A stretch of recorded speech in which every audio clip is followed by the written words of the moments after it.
All aboard! The final case for Investigations 2. If you went by the walkthrough, it would be one of the shortest final cases in all of the Ace Attorney games. But there's quite a bit of length to this, and quite a few revelations. But first, we begin where the last case left off.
I mute.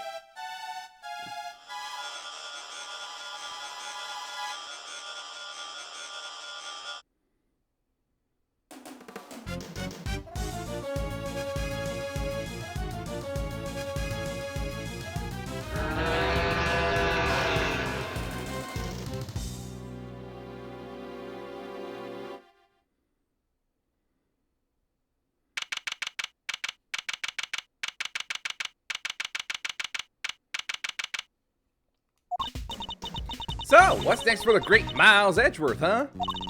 Wait, you are serious about not being a prosecutor no more, ain't you? Yes, I am. No longer a prosecutor. It's hard to believe. And yet... Can't stop thinking about what Mr. the Killer said. Me either. Congratulations on another case solved. Yet I can't truly say that it's been fully resolved. Can you? This isn't over. We still don't know who the mysterious figure in the red raincoat at Gold Lake was, or who really wrote that letter. We've been dancing to somebody else's tune this whole time, but whose? Wait for the ad break.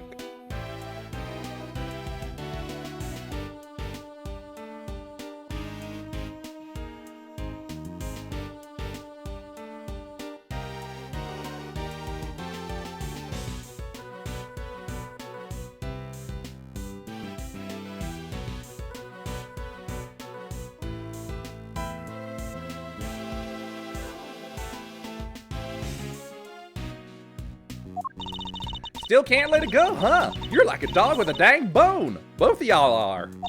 Well, I got me some reporting to do, so I'll catch y'all some other time, I guess. Wow, you have a new story to chase already? Ah, I see. You try to patronize me, girly? You bet I got new stories, more than you can shake a stick at. A good reporter always has 3 or 4 leads bubbling away in the old scoop pot. Just somebody, please. Whoa, what now? Please, you have to help me. Huh, do I know her? What's the matter? Has something happened?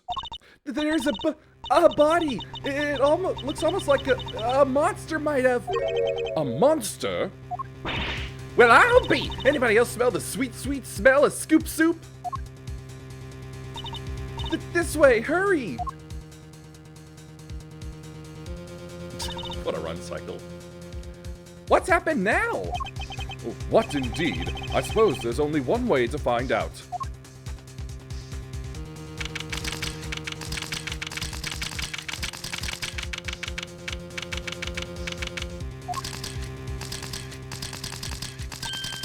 Huh? These look like...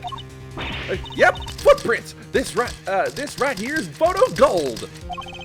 Footprints? But how big would a creature have to be to leave prints like that? Mr. Edgeworth, look!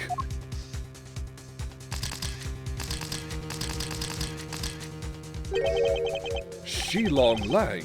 What's he doing here? Wait, the guy on the floor, that's... No. Daijun Wang, the president of Zhengfa.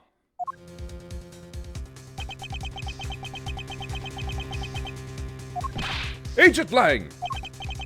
Mr. Prosecutor, how did you get here so quick? What is going on here? Huh? You don't think that's exactly what I'm trying to figure out myself? Oh, we can't blame him for being on edge, I suppose. The leader of his country is dead. Speaking of which... the body is lying inside one of the footprints. What on earth happened to him?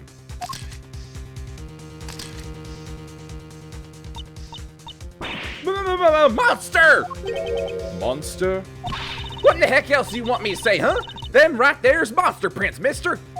That big old bad old Taurosaurus done stomped right through here. I ain't never been sure of nothing.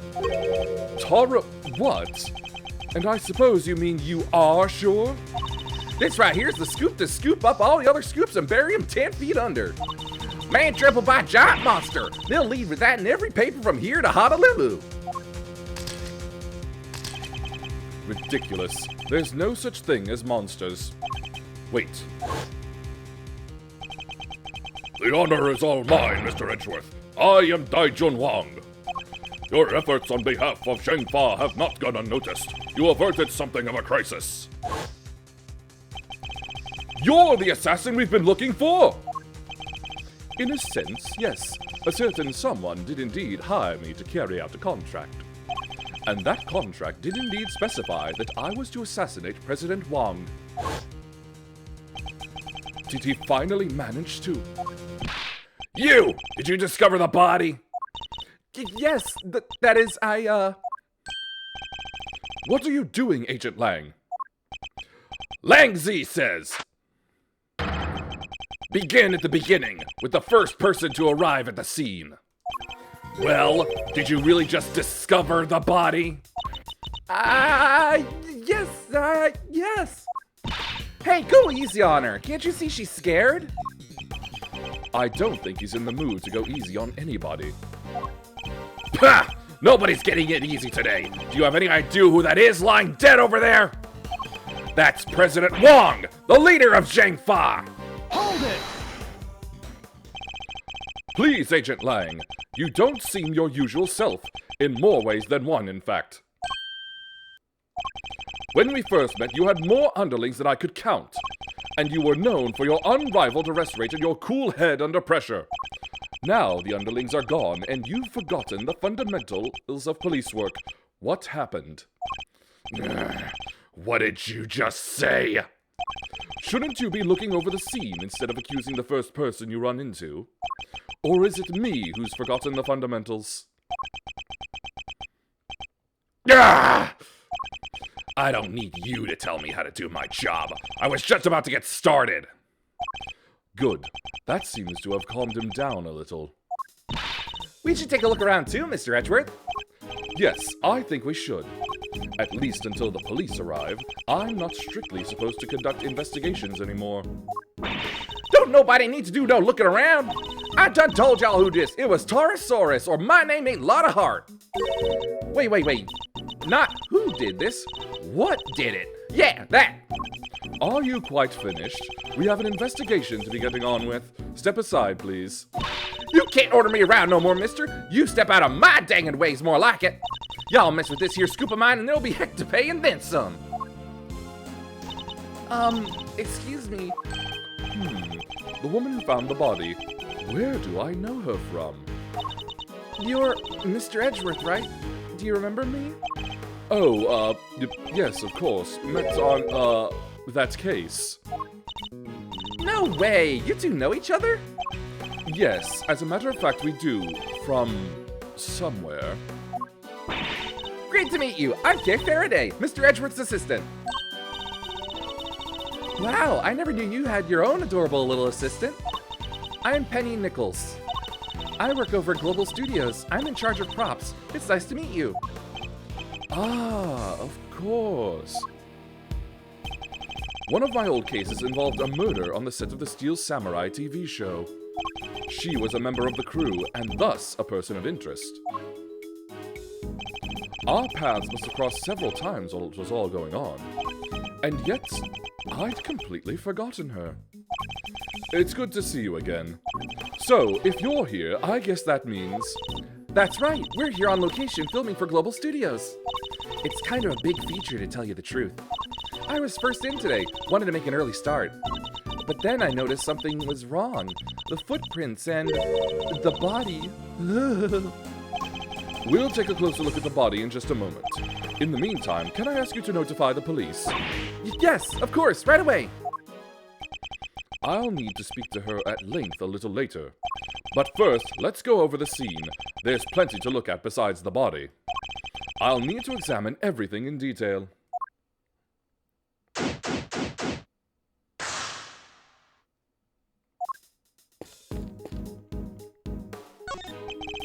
Miss Nichols, where does this exit lead? That? Oh, onto the grounds of the big building. Yet another case with direct ties to that same building. The building with the hidden 51st floor used to store the lots for illicit auctions. I guess it wouldn't be much of a surprise if it turned out to be hiding yet more secrets.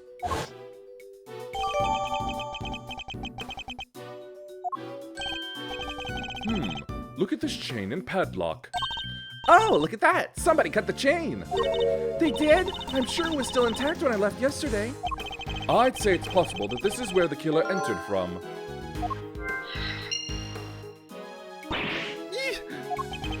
What's the matter now? Look at that huge dent! How did that get there? You're right, that is a big dent. It would have taken a sizable object to make it, and a heavy one too. That wasn't like that, yesterday either. It wasn't? I guess that means the dent must have been made last night at some point.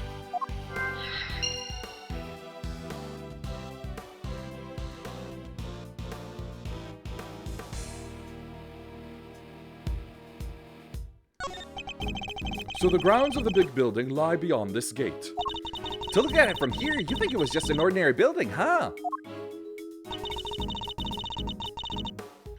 And there's no one really special around to speak of either. Is there, Kay? Is there?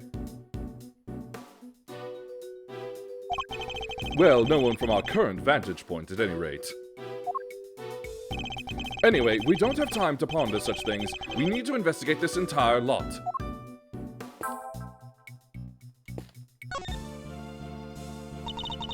It really is him, huh? It certainly appears to be the same man we met only a few days ago. So this time, the president really did get assassinated. If that is what happened, the assassin certainly chose an attention-grabbing method. I must scour the scene and inspect anything that catches my attention. No obvious wounds, but he's definitely not breathing. So it really was a monster. Trampled by a giant creature? Impossible. Huh? There's something stuck to the front of his clothes there. Yes, speckles of a yellow substance.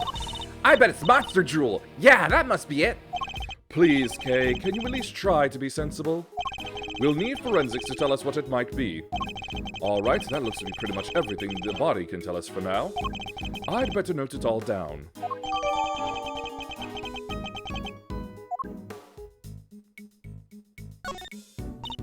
Huh? What's this white thing here? Wait, it's a bone! Does that mean 2 murders? It looks more like a horn than a bone to me. The body's surrounded by pieces of smashed up concrete. Yes, they look to have been thrown clear when the ground was broken. Pew! Sent flying by the mighty impact of a giant creature's foot. Sure, assuming this was the work of a giant creature. Just look at the shape. I know a hoof when I see one. There's only one thing that could possibly be the footprint of an enormous, terrifying beast. And it's not just the one, there are 3. But you know that's impossible, don't you? You know that monsters aren't real.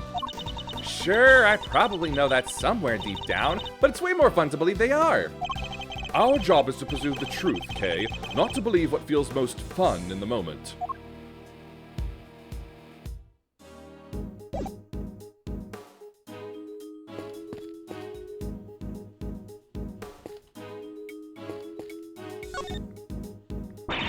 What is it now? Can't y'all see I'm busy? Girl needs room to work, you know? Why are you so obsessed with the idea that this was a monster attack? Monsters don't exist. Surely even you know that. What did you? You don't know the heck you're talking about. Tarasaurus is real, dang it. I know that for a fact. For a fact, and how is that possible exactly? Because I done seen him. What? You saw Tarasaurus? Where? How? Heck yeah, I seen him. The big bad bull himself, right there in front of me. I was up on 51 over there, over at that there big building just yesterday, right? Gathering materials for your story on the underground auction? Yes, we remember. Well, ain't you just Mr. Memory Man? That's right, I done seen him right when I took that photo. The person in the red raincoat, Miss Ringer, right? Yep, y'all see that blind right over there next to little Miss Redcoat? Well, guess who was on the other side of it at that very moment? That's right, Tarasaurus! There's nothing there. Well, I can't rightly capture every dangin' thing. I was just a little too far away, that's all. But I seen it all right. Boy, did I.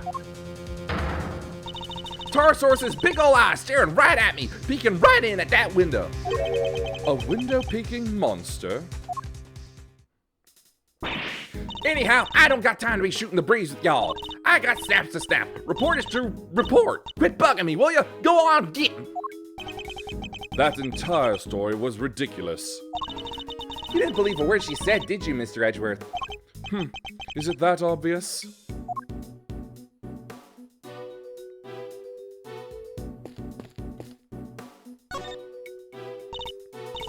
I'm sorry I got a little upset before. You were working here alone? That's right, I came before everybody else so I could get everything ready. But as soon as I walked through the gate, I saw the footprints. Monster prints, first thing in the morning. That must have been a real shock. It was. They weren't there when I left yesterday evening, I'm sure of it. So the footprints must have appeared late last night. At first glance, I thought maybe they were part of the set. But then I got closer and I saw that somebody was lying in the middle of one of them. You didn't notice until you were right up close. Yeah, my eyesight just seems to be getting worse and worse lately. I think I need new glasses. I didn't notice it was a body until I was right by it, which is why I got so shocked and ran away. That must be when we bumped into her. So you're shooting a movie? It wouldn't happen to be a Steel Samurai movie, would it? Nope. Oh.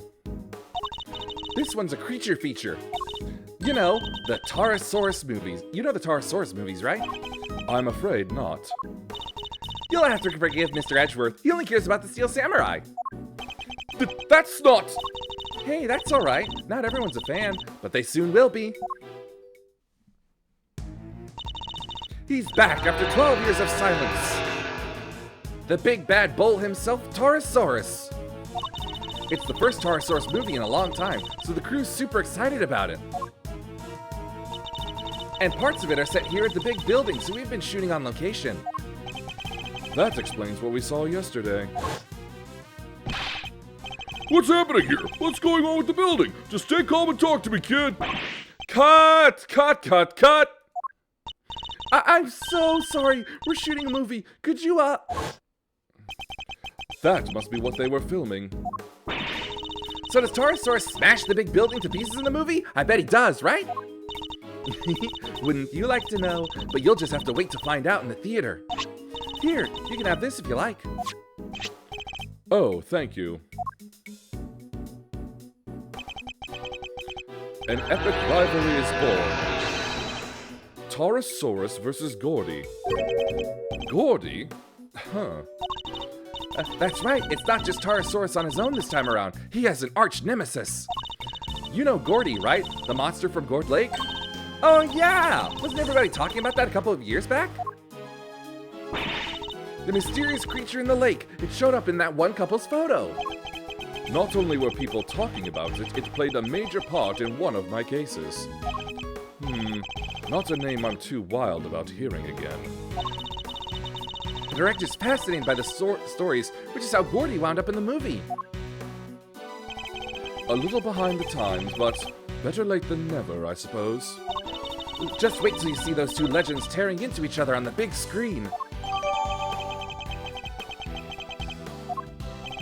This reminds me of something I've seen already. I think we need to learn a little more about the security situation here on set. Miss Nichols, is the set kept locked overnight? Yeah, we use one of these. A combination lock, huh? So anybody who knows the code can get in and out. And was the lock in place when you arrived this morning? Yep, everything was locked up tight when I got here. Who knows the combination? Oh, the producer, the director, the crew, the actors. Basically everybody who's working on the movie. So any member of the cast or crew could have opened the lock and entered.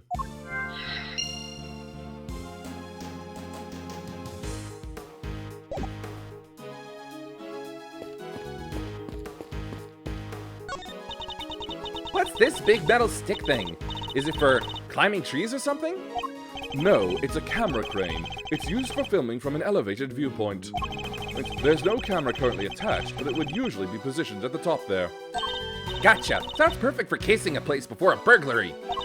Mind if I go ask somebody about borrowing it? And how do you propose to transport it if the answer is yes? Easy. You take the bottom part, I'll take the top. So I'm helping now? And if we go one little step at a time, we'll be back at your place before we know it. And we're walking it back to my house?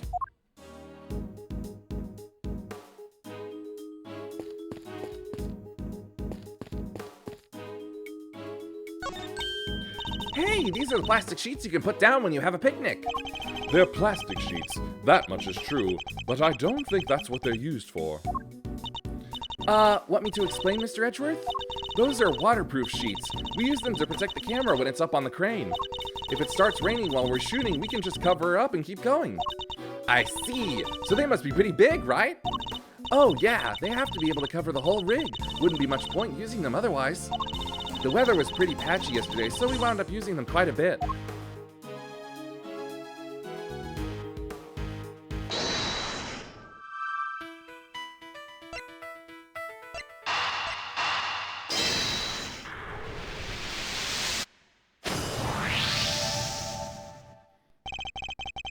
The combination lock on the gate leading to the plaza was intact when Miss Nichols arrived.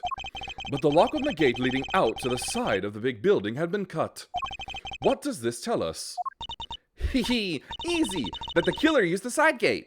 Precisely, and it tells us something else important too. Namely, that our culprit didn't know the number for the combination lock. You're right! It would have been way easier to come in that way if they did. But instead they chose the classic thief's route, the lesser-known side entrance. This is no run-of-the-mill criminal, Mr. Edgeworth. We need to keep our wits about us. I'm not sure we should be excited by that fact, Kay. Anyway, we know that everybody working on the movie knew the combination, which makes it likely that our culprit wasn't a member of the cast or crew.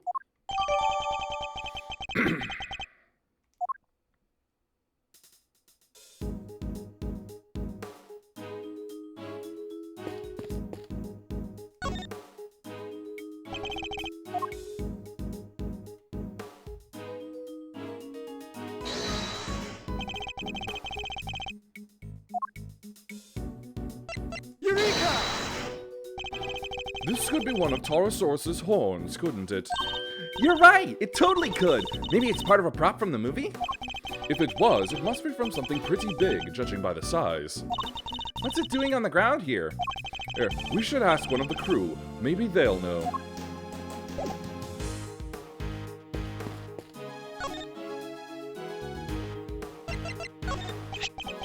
This horn, do you recognize it? Huh? Oh, that's part of one of Taurosaurus's horns. It's from a model we used for promotional stuff. Where did you find it? On the ground near the side entrance. That's weird. We keep a replica of Taurosaurus's head up on the roof of the trailer over there. And it's quite large, I assume? Oh, yeah. Well, not as big as the real thing, obviously, but it's still pretty big.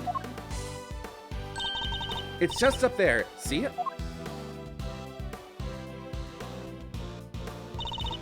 Right there. That really is big.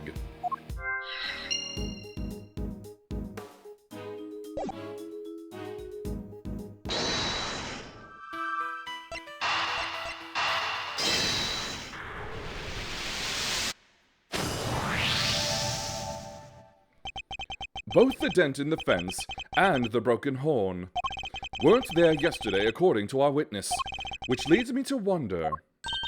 Wait! You think that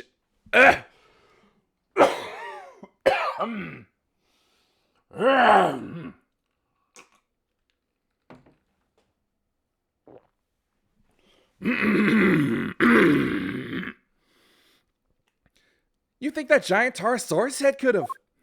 I do. Think it could well have rolled off of the trailer roof and landed in the lot below. It seems more than possible, and it also means...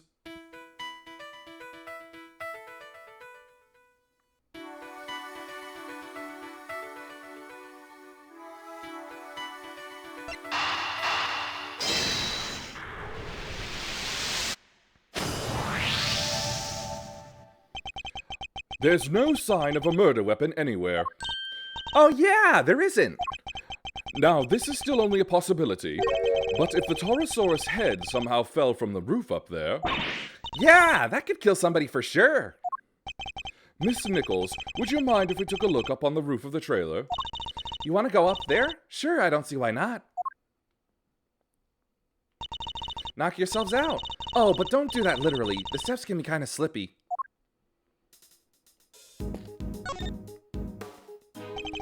Actually, would you mind coming up there with us? Oh, sure, after you.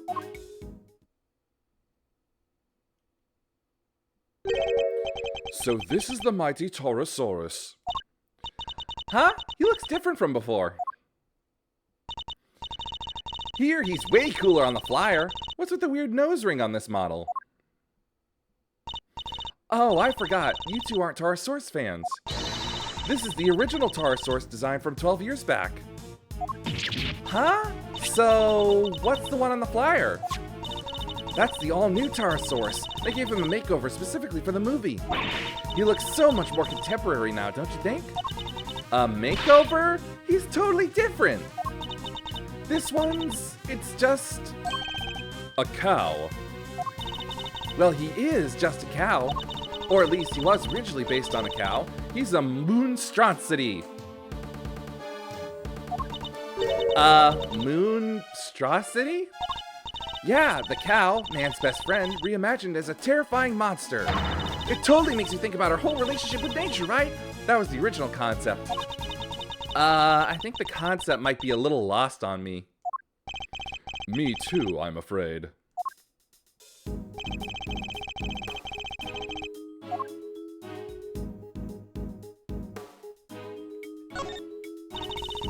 The model was made for promotional events, stuff like that. So people would remember the old Taurosaurus and realize this was a reboot. Yeah, he does look different. People might not get it otherwise. And just as we thought, his horn is broken. So the model really is what killed the president? I think it's a distinct possibility, but there's one thing I don't quite understand. What's that? Miss Nichols, the model looks very heavy. How do you move it around? Oh, it comes apart. If you know the trick, it's not so hard. But I guess if you didn't, you might struggle to figure it out. If you happened not to be a member of the cast or crew, for example. Once it's in pieces, could one person move it? Oh, yeah, even I could. Maybe not very fast, but I could. I'm sure I remember that face from somewhere. Hey, Mr. Edgeworth, I know this cow. funny. I was just thinking the exact same thing. We know it's from the president's plane, of course. And from the auction. So President Wong's plushie was a soft toy version of the original Tarasaurus. Can this really be just a coincidence?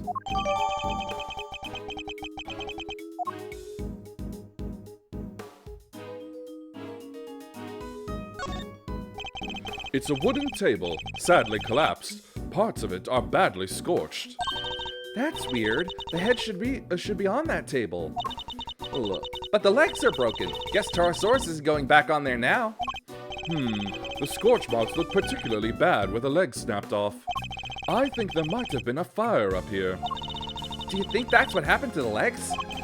Yes, and when the fire had burned through the legs, the table would have collapsed, and the head would have fallen down on the ground below. You're right. The fire caused the head to fall. Indeed, and I also happen to have an idea about how the fire may have started. Those cans of paint thinner by the heater are pretty flammable. Not a great place to keep them. Ugh, you're right. I'm sorry. I'll make sure somebody moves them. But the stove didn't get used yesterday. Not while I was here anyway. Which makes the question of what could have started the fire all the more interesting.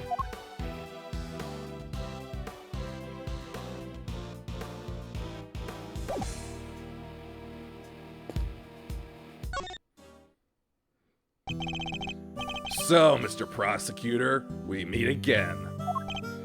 Yes, we saw you at the detention center the other day, too. You had some business to take care of, I take it, Agent Lang? You could say that. Nothing that need concern you, though.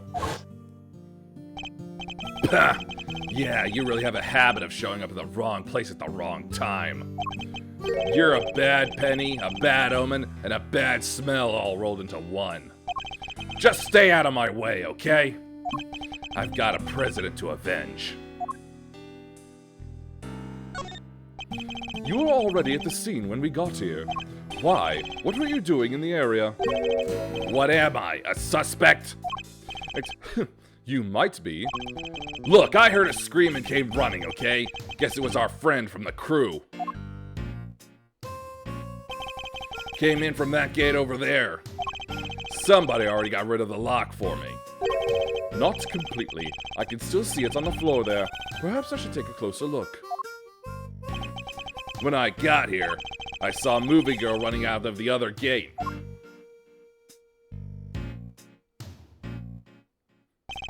In other words, he arrived right around the same time we did.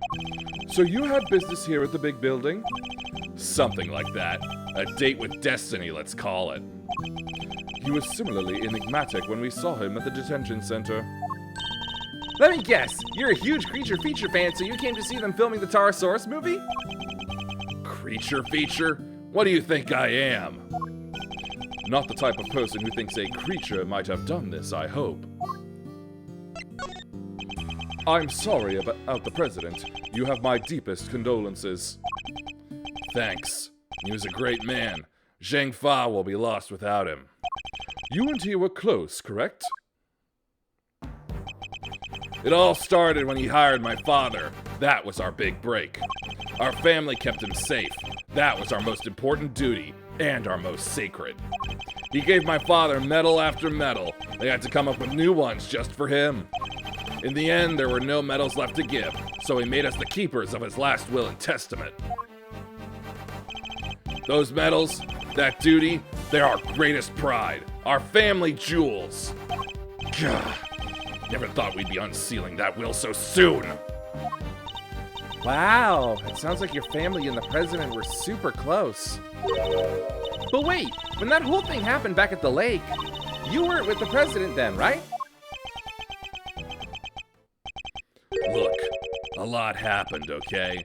This was all 12 years ago or more. My father and the president being friends, our family being the ones who kept him safe. He just changed one day. It was like he became a different person. Now he doesn't trust the police one bit. I wonder what happened 12 years ago. But regardless of what happened, I still respected him. Zheng Fa may not be a big country, but he held that place together. Damn it! What was his security detail thinking? I imagine you've already contacted the embassy? Of course I have, and the government, and my family. They'll be going crazy right now thinking about what needs to happen with that will. And things will be getting crazy here soon, too. Those bodyguards will be all over the place. If you're not a fan of trouble, I'd leave before they get here. Look, Mr. Prosecutor, these days, I'm a one-man outfit. A lone wolf. They wouldn't be letting me lead this investigation. But I've still got fangs, and I can still bite back! I'll find whoever did this, and I won't let you or anybody else get in my way. Alright, I'm done here. I've found out what I need to know for now. And what might that be, I wonder?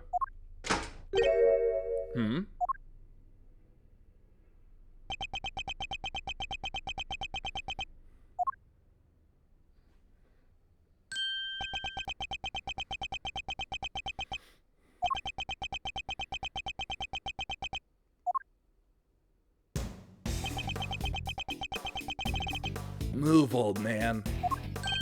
What did you say to me? You need to learn some manners, kid.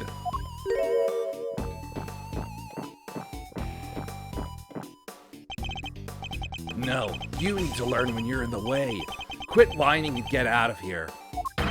What the? I'm so sorry about him. Sean, apologize to the nice man.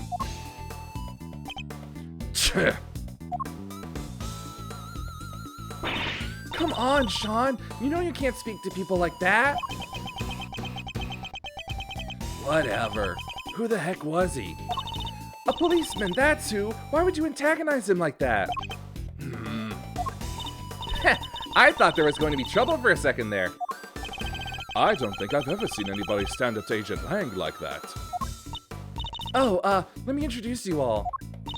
Everybody, this is Sean Fett.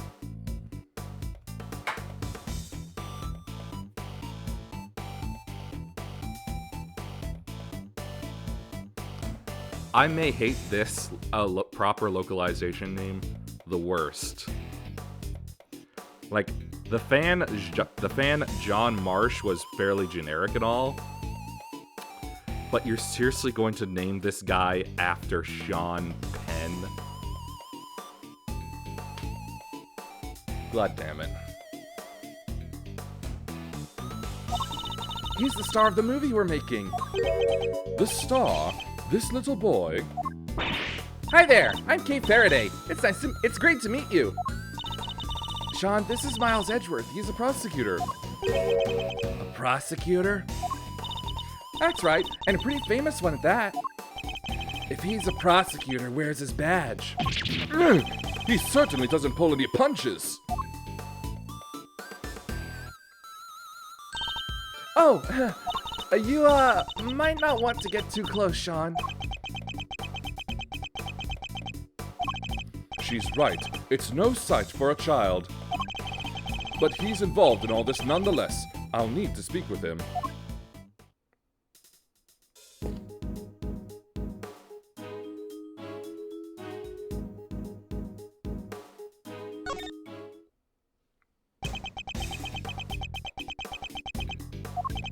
It was Sean, wasn't it?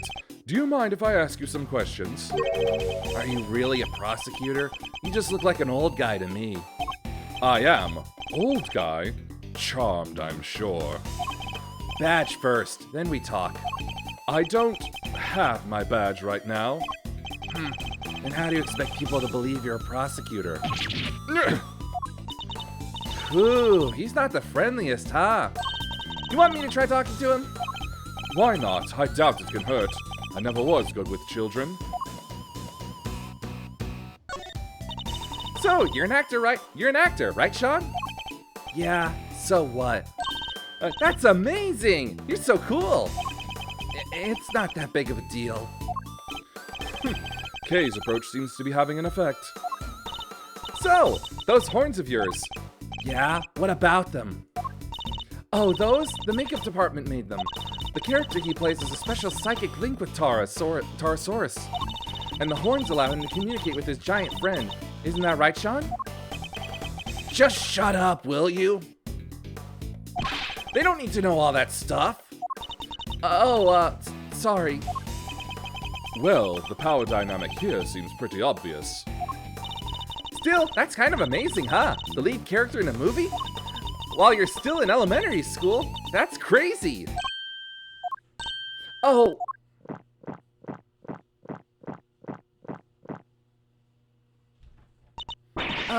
Sean's actually 13. He just looks a little younger.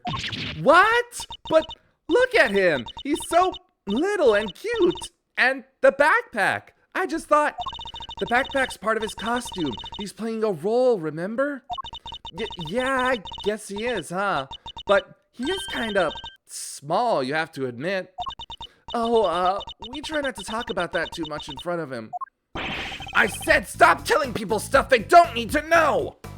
I'm sorry. So it's all part of the role, except for the carton of milk, maybe?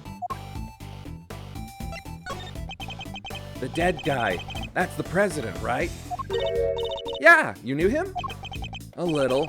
I met him once. He's meeting with presidents now. Guy was a real piece of work.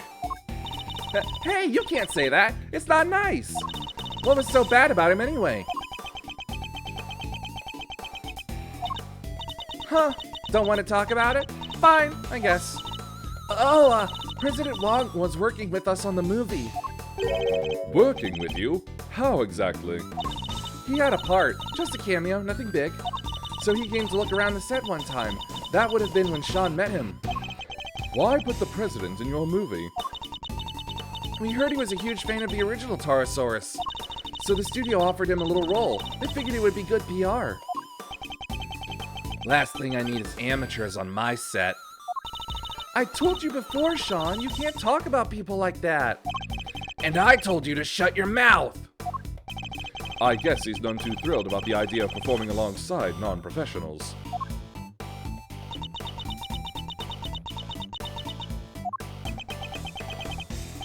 Oh, here. What's this? Oh, wait, from yesterday? A photograph?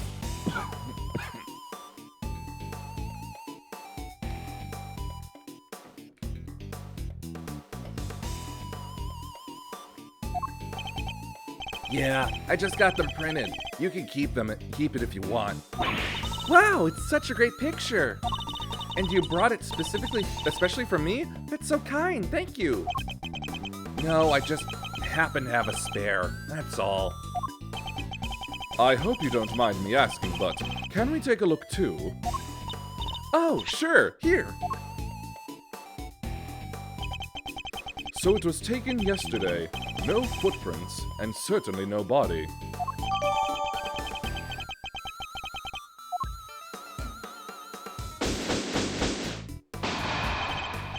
Alright, I think that just about wraps up our preliminary investigations. So he was killed by... Yes, by a falling Taurosaurus head. At least that seems the most likely explanation for now.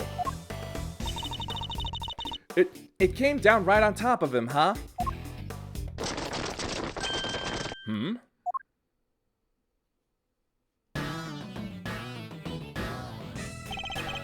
Well, they took their time, but here they are. Police, bodyguards, the whole gang. Mr. President! It's a little late for that, don't you think? Curses! Who did this? Whoever it was made a big mistake. But I promise you this, they'll pay. I'm on their trail already. What? What do you mean? Our president may have been murdered, but that doesn't mean that extraterritoriality applies. The local police have jurisdiction. Luckily, I know the right people to talk to. And I just got myself seconded to the case. Lowly one-man outfit or not, I'll be working this one. It sounds like you already have an idea of where you'd like to focus your inquiries. More than that, I've already caught scent of my prey. Take a look at this. It's a printout from a security camera on the viewing platform at the top of the big building. nuts! It's pointed at the elevator that leads onto the roof, so it records everybody who goes up there. And in this particular case, it recorded the president and his murderer, clear as day. But what was Judge Gavel doing there? He's saying he suspects her of the murder? Mr. Edgeworth, I entrust my offering to the goddess to you, so that you may use it to call her final judgment onto Excelsius Winner. But murder goes against everything she believes in.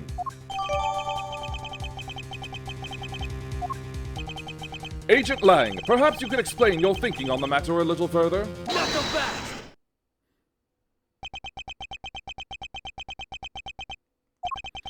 I heard a little rumor from while I was over at the big building.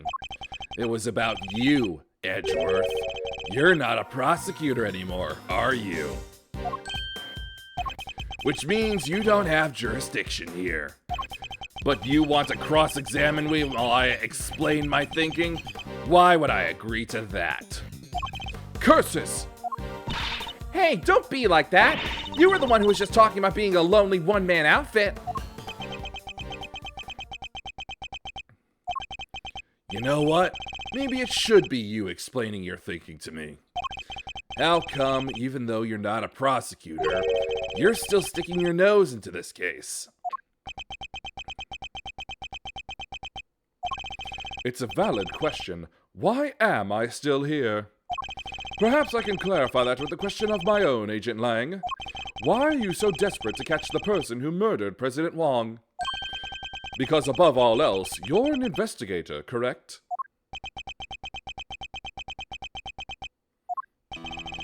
I'm desperate to catch a certain somebody myself. A person who orchestrated a murder at the big building yesterday. A person who put Kay's freedom in jeopardy, who put her in grave danger. That person is out there somewhere right now, lurking in the shadows, laughing. And until I uncover the truth and make that person pay, it doesn't matter if I'm a prosecutor anymore. I'll keep fighting.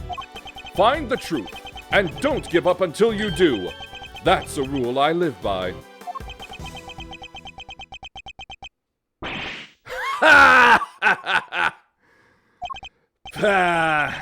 You may have the look of a smart guy, but you're a fool just like the rest of us. A fool? How dare you? That was just what I needed to hear.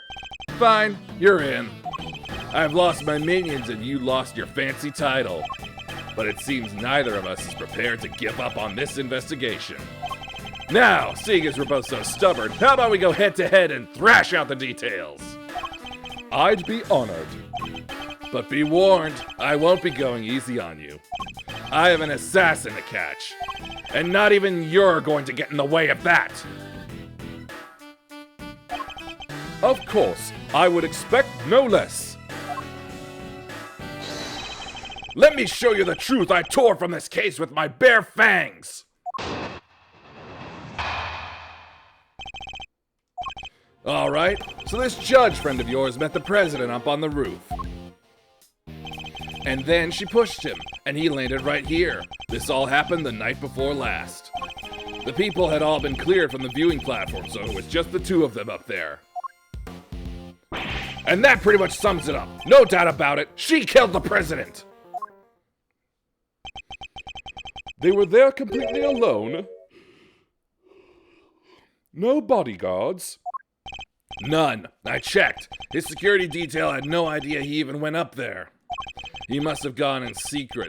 Maybe it was a conversation they didn't want anybody to hear. But what kind of conversation? How were the two of them even connected? Seems the president spoke to the owner of the building ahead of time. He had him set aside the viewing platform just for the two of them. And it was the president asking. I guess the guy wasn't about to refuse. So the last person to see the president alive really could have been... Yup. Gavel. Did you say her name was? Her. His argument certainly isn't completely without merit, but I notice at least one glaring hole in his reasoning.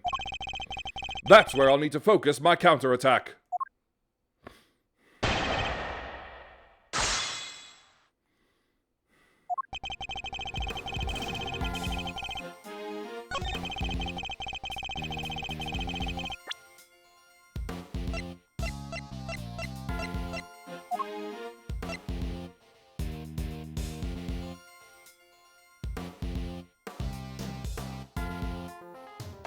Objection!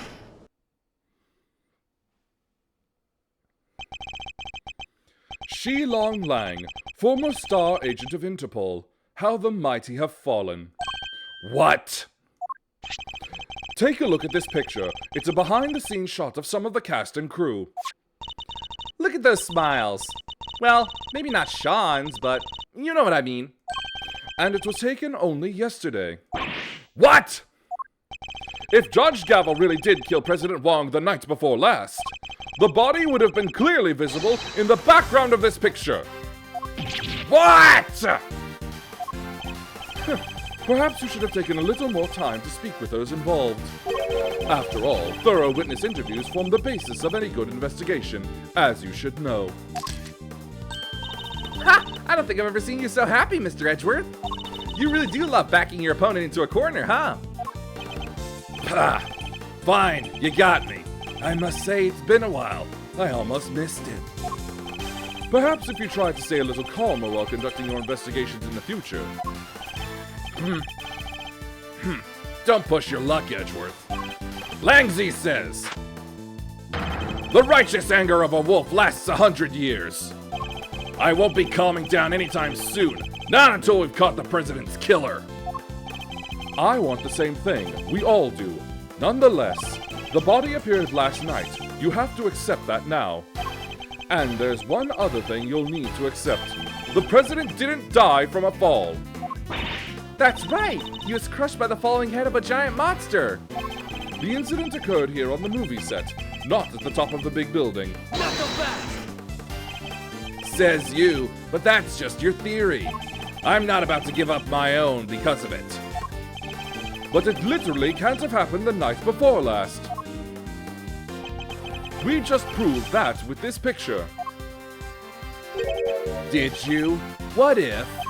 What if your friend Gavel pushed the president off of the big building the night before last, and then came down here to the movie set and hid the body somewhere? Here? But where? There's all kinds of stuff down here. Costumes, equipment. You could hide it anywhere. And then come back a day later, last night in other words, and take it out again. We just need to check the lot for trace evidence. We'll soon find where she put it. Objection! There won't be any need for that. What? This piece of evidence proves that Judge Gavel can't have hidden the body. Take that! Both entrances to this lot were locked, and we already know that the chain on the side gate was cut only last night. Judge Gavel had no way of getting in here to hide the body the night before last. But the murder has to have happened 2 nights ago. Why are you so set on believing that? Because, if you remember, that picture was a printout from a video, and there was more. There's footage from a few dozen minutes after your friend went up on the roof with the president. It shows her heading back into the elevator, alone. You know what there's no footage of? The president himself leaving that roof. There's no other way he could have gotten down from the top of a building that high. Unless he was pushed by Gavel. You say the president was never observed returning from the viewing platform? Yeah, the camera was pointed at the elevator door the whole time. If anybody else had come up or down, it would have been on that tape. In other words, the presence of the camera ensured that nobody could have left unnoticed. I see. That's not good news for Judge Gavel.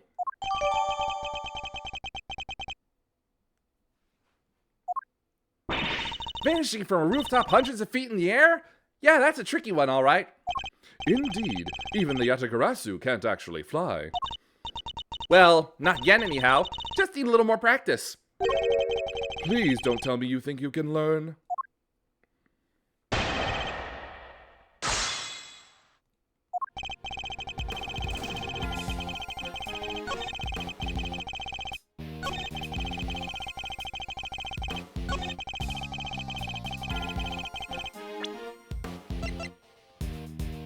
Objection!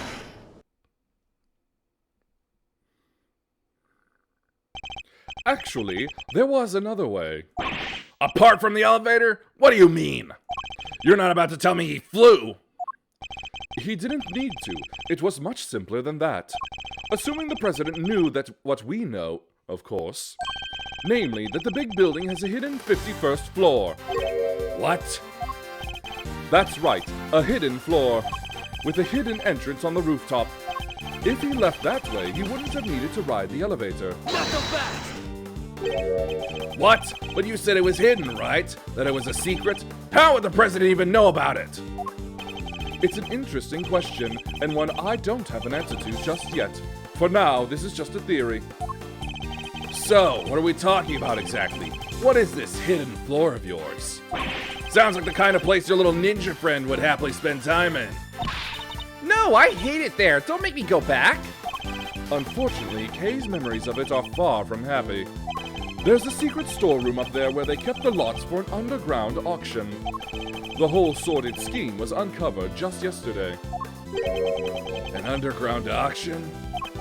What the heck are you trying to say? That President Wong was involved somehow? I don't have any proof, but I certainly think it's a possibility. Yeah, based on what we've seen of him, he totally seems the type.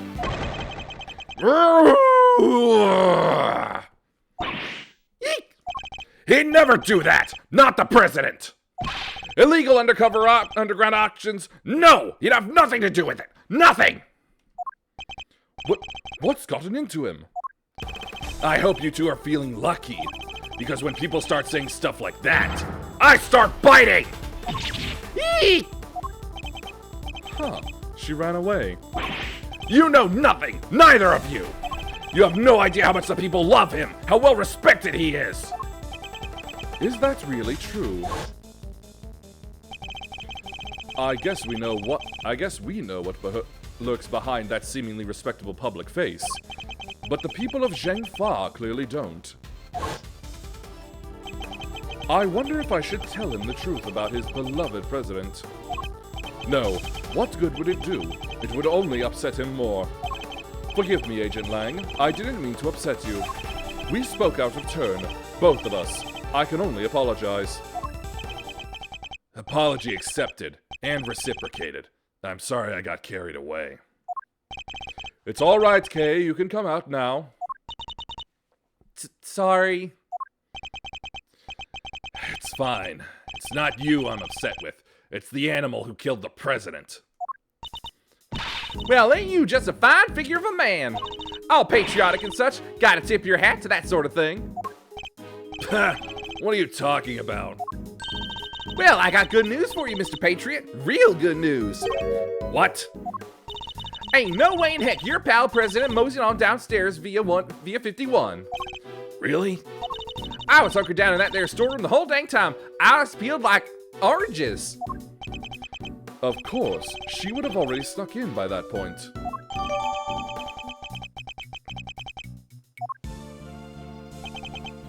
Thanks. That's very useful to know. Well, Mr. Prosecutor. What? Guess my theory still stands, which means I'm not budging an inch. Nobody saw the president after he met with Gavel 2 nights ago. That's a fact. But it's also a fact that the body appeared only last night. How could the president have fallen from the roof 2 nights ago and only been found today? That seems a little slow as falls go, wouldn't you say? Sure, there are questions that still need answering. I'll give you that. Then I guess there's one thing we can both agree on. Oh yeah? What's that? The question of exactly what happened here yesterday will require further investigation. Yeah, I guess all we know for sure is that the body and the footprints appeared during the night.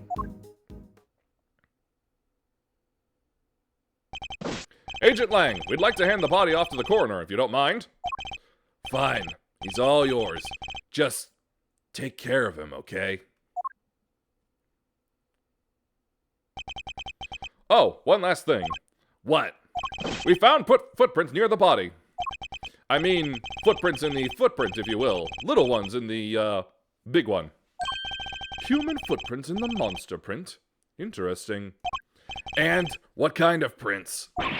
Sir, they were child's footprints, about the size of your average elementary school kid. What? Huh? Elementary school? No, it couldn't be. What now? I... Miss Nichols? Oh, I didn't mean to butt in. Sorry. Was there something you wanted to say? What's she so scared of? There's something I have to tell you. You'll probably think it was pretty awful of me, but... I'm sure it's nothing you need to be quite so nervous about. Well, what is it? Last night I came here. What? You mean you came back to the set? Why? Well, I just wanted to... I was worried about him, so I came back to check. Check on Sean, I mean. Sean, the boy? Makes sense. Yes, you see, he stayed behind on his own last night to rehearse. Wow, he really takes the job seriously, huh? Well, this movie is his first lead role, and he's trying so hard to make it perfect. So she might have seen what happened last night? Around what time was this? Let's see, it was already after 10, I think. It looked like it might be about to rain, so I got a little worried and came down. And when I got here, well... You saw something, didn't you? Yes. Sean was there on his own, running his lines. And towering above him, there was this long, like, really, really long neck. Neck? Yes, with skin like an enormous worm. It was like a dinosaur. Woo-wee! You mean it must be Gordy! Good old Gordy! You done gave me the slip last time, you slimy old lizard, but I got you now! What? Now Gordy's involved too? Yeah, I think he might be. I was as surprised as you are.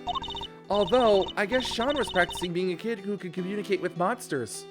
Hot dang, you're right! He could have been communicating for real with them little horned doohickeys of his. Right, but it seemed more like he was kind of looking up and talking right to him. It was like they were friends. It's pretty weird, right? Hot dang tootin', it's weird. Weirder than a mustache on a mule. How can he cheat on his best monster pal like that? I fear movies and reality might be getting a little mixed up here. Handbrake.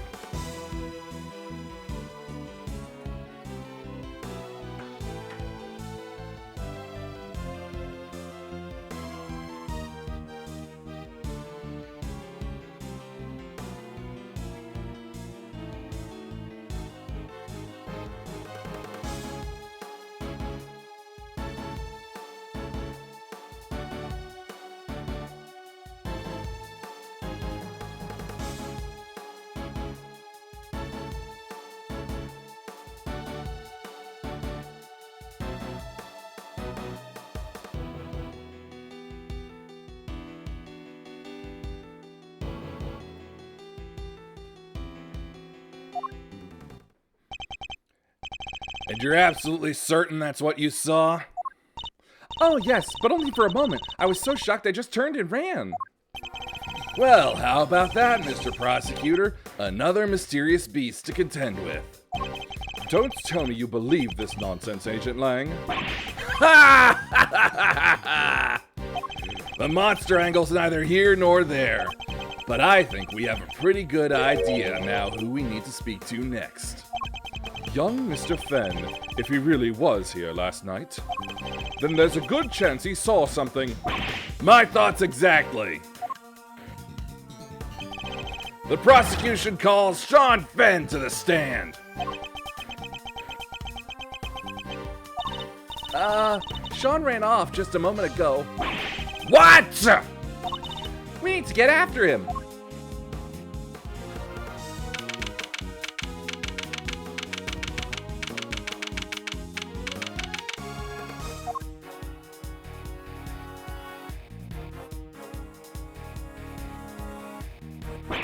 Gah!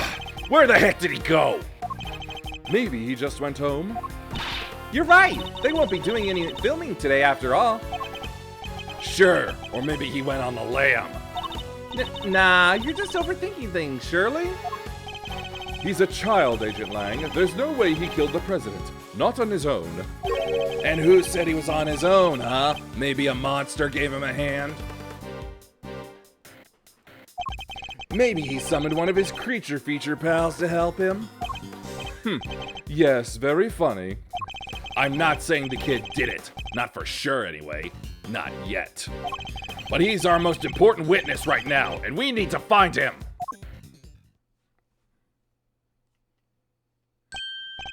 Mr. Edgeworth! Hey, it's Gummy. Oh, gah. He ran away. What was that about? Ha! Well, just goes to show that your police force can't be trusted. Are you saying you intend to continue investigating the president's murder alone? Yeah, so what? Well, last time we met you, you had about 800 other agents helping you. Sure, but I told you, I'm a lone wolf now. You got a problem with that? I don't need lackeys and I don't need friends. All I need are these fangs right here. Keeps things nice and simple. No lackeys, no friends. Anyway, catch you both around.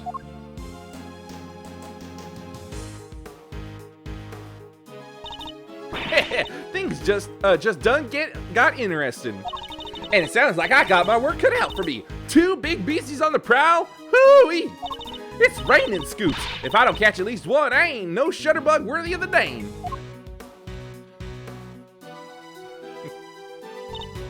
Wow, this is all kind of complicated, huh? It did. The Taurosaurus footprints were bad enough. Now, Gordy, this might as well be a movie. Well then, we better get our monster hunting shoes on. I suppose we had... who's that?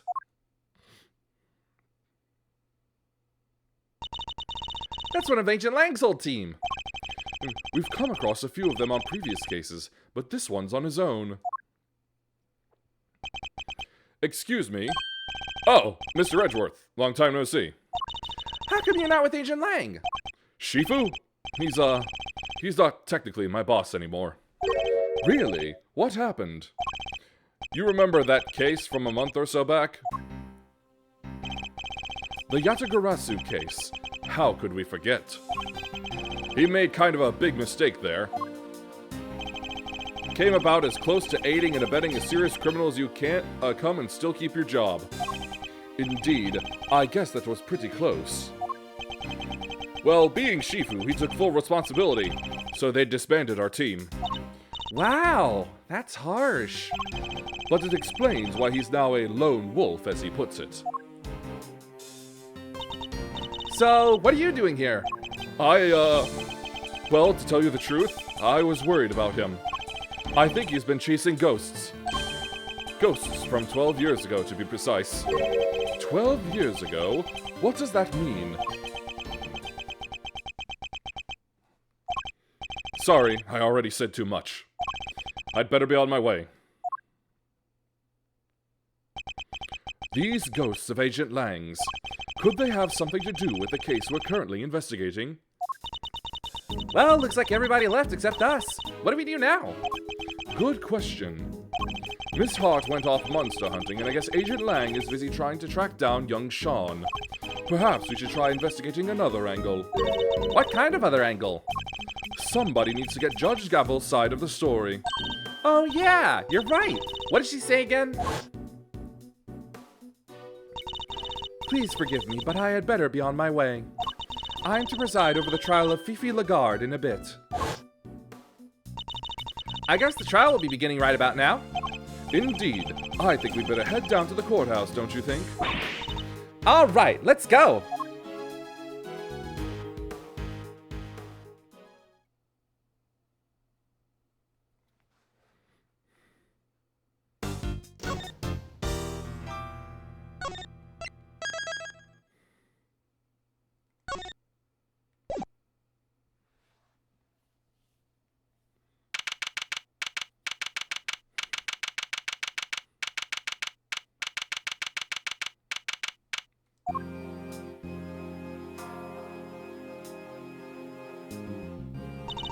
Is the defense ready to proceed?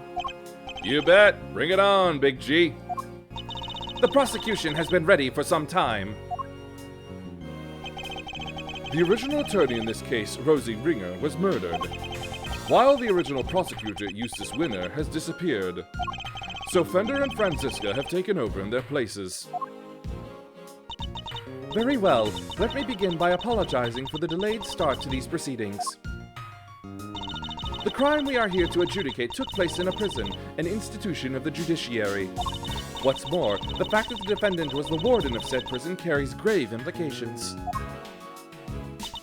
These two factors combined caused pre-trial preparations to take more time than usual. And then, the unfortunate passing of the attorney in charge, Miss Rosie Ringer, delayed the trial yet further. But now we are ready to begin at last. Mr. Fender, Miss Von Karma, the court thanks you both for stepping in at such short notice. Hey, no sweat. Rosie was your pal, right? And this was her last case. Couldn't exactly say no, could I? You'll have to bear with me, though, gang. Didn't exactly get a ton of time to read the paperwork. How about you, Fran? Everything cool over on your side? It's hardly ideal for the prosecutor in charge of the case to have run off and abandoned it. But justice can't sit around waiting for him to grow a spine. The evidence has just been handed to me, so yes, I'm ready. Thank you both. Very well. Bring the accused, Miss Fifi Lagarde, to the stand.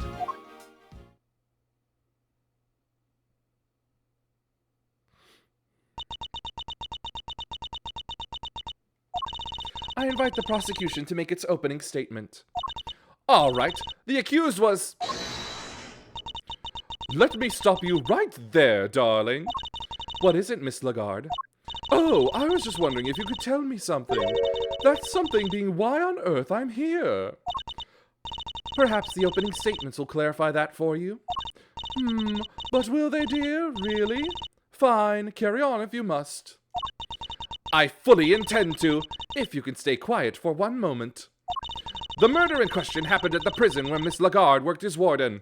The victim, one Bronco Knight, was being held in the detention center.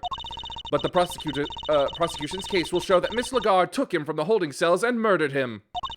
She did so with this knife. Huh? Is something the matter, Miss Von Karma? How can that? No! The evidence! What gives, Fran? Everything okay? The murder weapon! It's not here! And neither is Buddy Karma's Anus's chisel! But say it ain't so!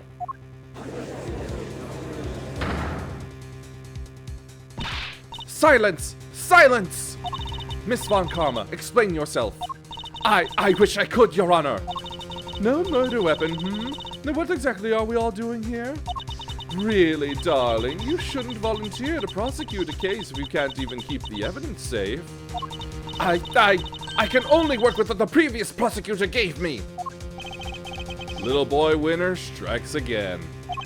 Hey, G. What is it, Mr. Fender? Guess we know where this is going, huh? Let's kick this one down the road a little further, shall we? Overruled.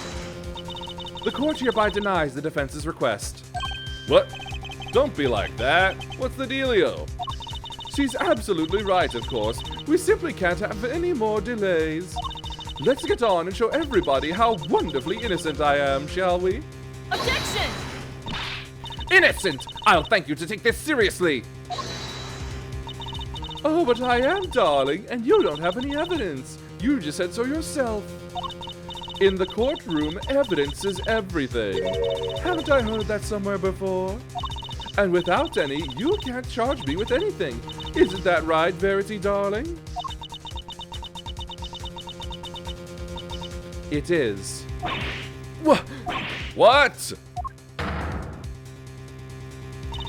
Without the items in question, the prosecution's case against the defendant cannot proceed. As such, this court hereby declares the accused, Fifi Lagarde, not guilty. Objection! Whoa, whoa, whoa, whoa. Hold the phone there, hasty pants. You can't go dropping a verdict just like that. Forgive me, but why is the defense objecting to its client being acquitted?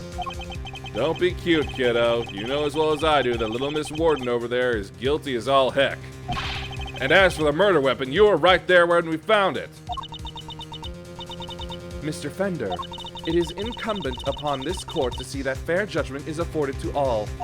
And as the instrument of the court, I cannot allow my experiences or opinions to interfere with my work. You must think of the Judge Gavel who was present when the murder weapon was found, and the Judge Gavel you see before you in the courtroom today as two entirely different people. Gee, you're killing me here. I have no choice but to pass judgment based on the evidence available. Objection! And we have that evidence, just not here. Give me some time, just a little. I'll find it, I swear to you. The prosecution hereby requests a recess. Oh, yeah, the defense does that too. Come on, Your Honor, don't do us like this. Very well. The court accepts the request. Really, Verity? You won't help anybody bowing to pressure like that, you know. There will be a 15-minute recess. I suggest that both the prosecution and the defense use the time well. Understood. Phew, saved by the bell, huh? Very well. We will reconvene in 15 minutes.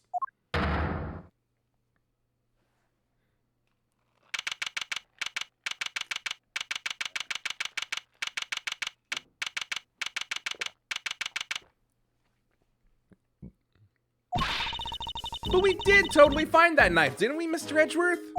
Yes, of course we did. Huh? What's the matter, Detective? It's the metal detector, sir. It's, reacting to the alligator. What? How? The metal detector was reacting to something inside her after all. Your Honor, I'd like to remind you of this piece of evidence. The chisel. Didn't we just figure out that isn't the murder weapon? You might recall that Mr. Canis hid this chisel in his dog's mouth. Would you believe that the real murder weapon was hidden in much the same way? That's right! The murder weapon is hidden inside the alligator in that pond over there! So did somebody steal it or what?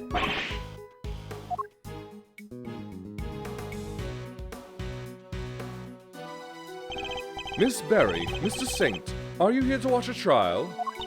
Yeah, we heard it was going to be a real fun show. Do you know where we need to go? It's the trial for the case I was nearly convicted for. It should be starting any minute now. We were late because of practice, but it's somewhere around here, right? Simeon, there's kind of a problem. They lost some evidence, the knife and the chisel. So they called a recess and kicked us all out of the courtroom. What? No, they can't. They're not going to arrest you again, are they? Don't say that. No. Gee, I forgot how easy it was to upset you. Huh? How dare he embarrass me like that? Speaking of easy to upset.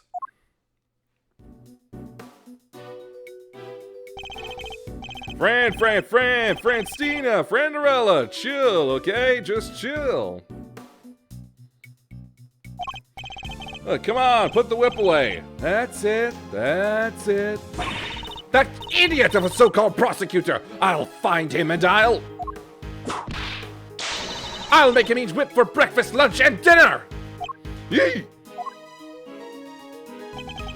Master, you gotta calm her down. Kid's gone cuckoo. I guess I'd better at least try.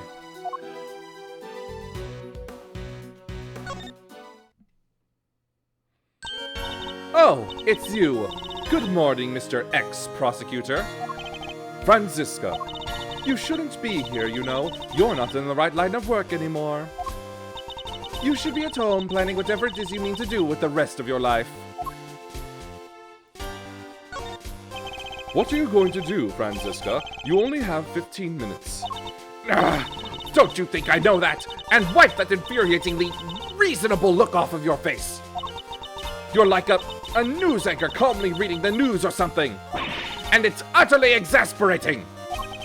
It's probably better that I don't rise to that. I never imagined you would be the one prosecuting this case, Franziska. Nor did I, but what a case. The murder of a presidential bodyguard. And by the warden of a prison, no less. The murder weapon was properly entered into evidence and everything. And yet, when you went to present the knife to the court, it wasn't there. That imbecile! Not only did he abandon his case, he made me look a total fool! Yeah! The next time I see the little coward, I'll whip him into shape if it's the last thing I do! You go ahead and do that, but quit taking it out on the people around him!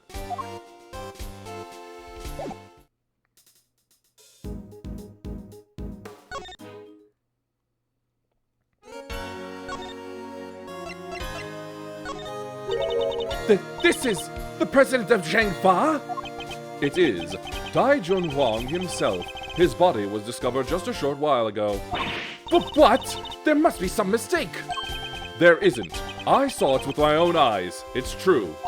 And are you suggesting that his death has something to do with my current case? No, not exactly. We were just hoping to speak with Judge Gav. Miles Edgeworth! Are you deliberately trying to distract me with irrelevant evidence?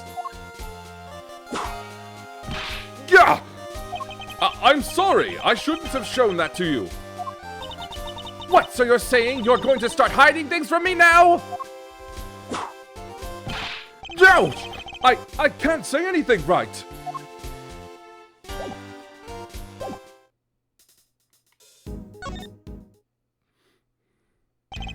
Game Meister, so you got the old memory back, huh? Sure did. It's me. I'm me again. You had me worried 6 ways till Sunday. Not that other K wasn't a blast, too. Anyway, welcome back, kiddo. Bring it in. No. We need to be thinking about this trial right now, okay? Yeah, I guess things did go pretty pear-shaped, didn't there, huh? We need to dig up this missing evidence lickety-split. But we can't count on them putting the trial on hold much longer. Yeah, it's a stumper, all right. If only some kind soul would offer to go find it for us. That's an expected look if I ever saw one. Can't help but notice you still haven't asked for your prosecutor's badge back, bucko.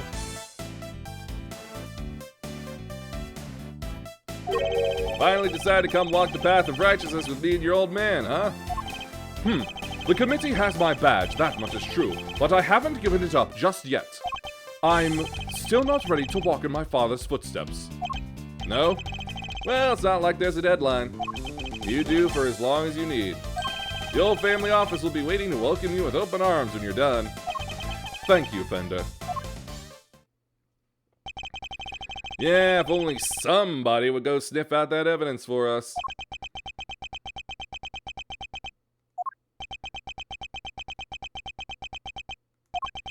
Fine, we'll do it. Way to go, Milesio. You sure? I'll do what I can, but that might not be much in 15 minutes. Rand and me will buy you as much time as we can, okay? G won't be banging that hammer of hers until you've made it back with the goods, I promise. Thank you. I'll be counting on you, Fender. And you, Franziska? How does that sound? What makes you think I'd accept your help? How about some advice instead, that you seriously consider a new career as a news anchor? Come on, friend. Clock's tick-tocking over here. Time to step up to the plate. All right. Fine. We will stall the trial for as long as we can.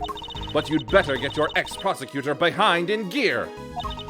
You know, I quite like having you run errands for me. Maybe that could be your new career instead. I'm glad you're on board. I can help too. I don't want to be arrested again. Ooh, this sounds fun. Can I play? All right. That would be very helpful of you both. Very well. Where shall we begin? I think we need to go speak to a certain somebody, don't you? Who will we need to speak to in order to find out where the evidence went? Take that! That's right. The supposed custodian of the evidence in question, Eustace Winner. Oh, the new prosecutor guy? Okay, we're on it. Thank you, Mr. Saint. Alrighty then. Think we'd better huddle and talk tactics, huh, Fran? Just the two of us. Oh! Don't keep me waiting, Miles Edgeworth. I'll try not to. We'll be back as soon as we can. Oh, Franny Poo, wait up now. Alright, we need to find Mr. Winner, and fast.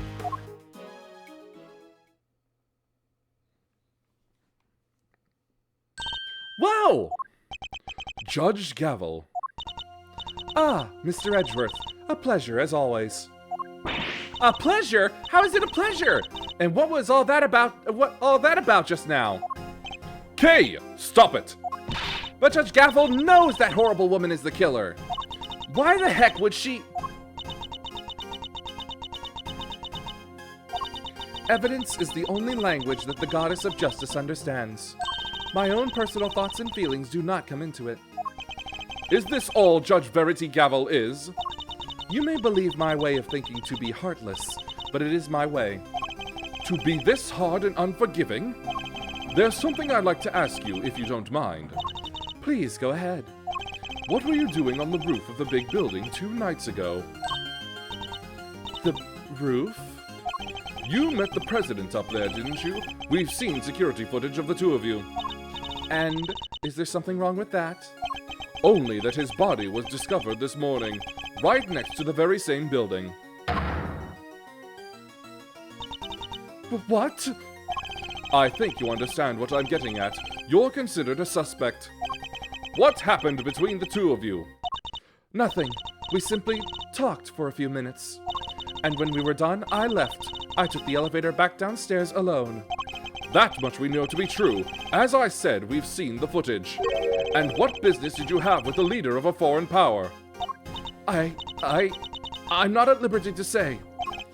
I see. Well, I'm not at liberty to leave until I have answers. In which case, there's only one thing for it. She's hiding something, and I have to get it out of her.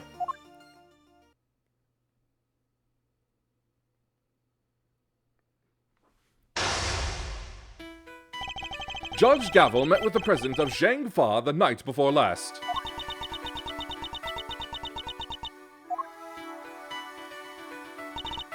Yes, I admit it.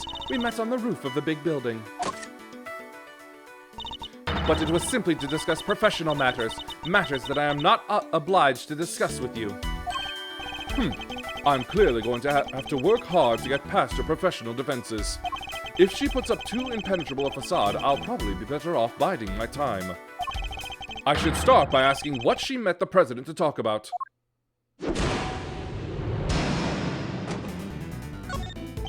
Perhaps you could begin by telling us what you met with President Wang to discuss. As I told you, professional matters. Professional matters which I do not intend to share with you.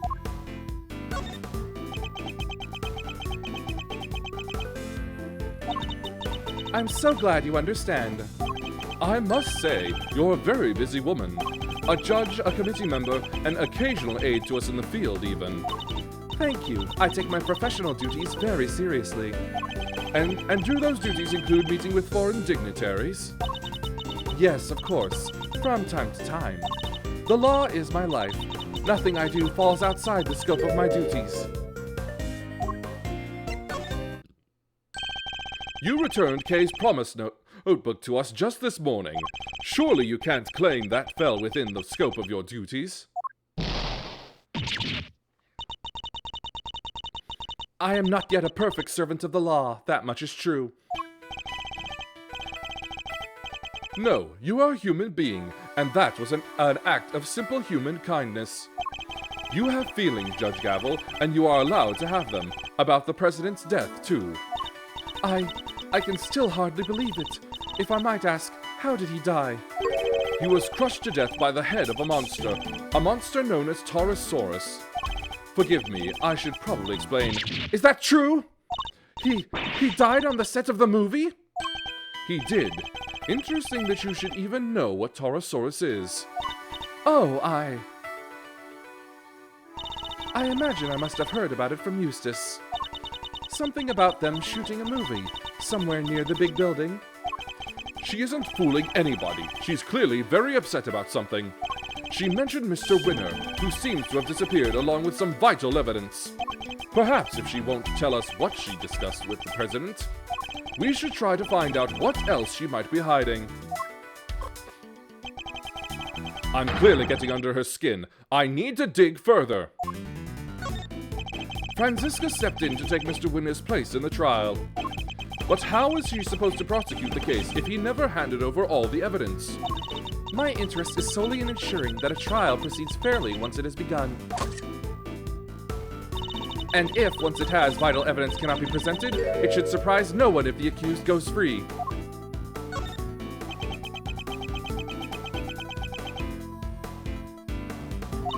I am a judge, a servant of the law. My personal thoughts and feelings do not come into it. So you have no personal feelings when it comes to Mr. Winner's disappearance? Of course I do. I worry about him terribly, too. Wait, two? Does that mean there's somebody else you're worried about as well?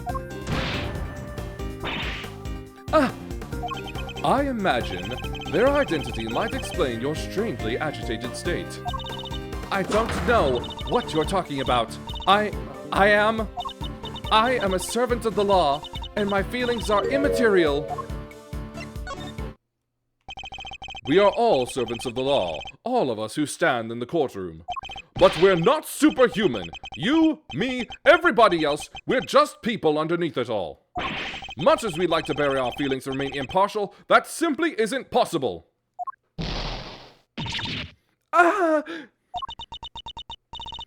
You are right, of course.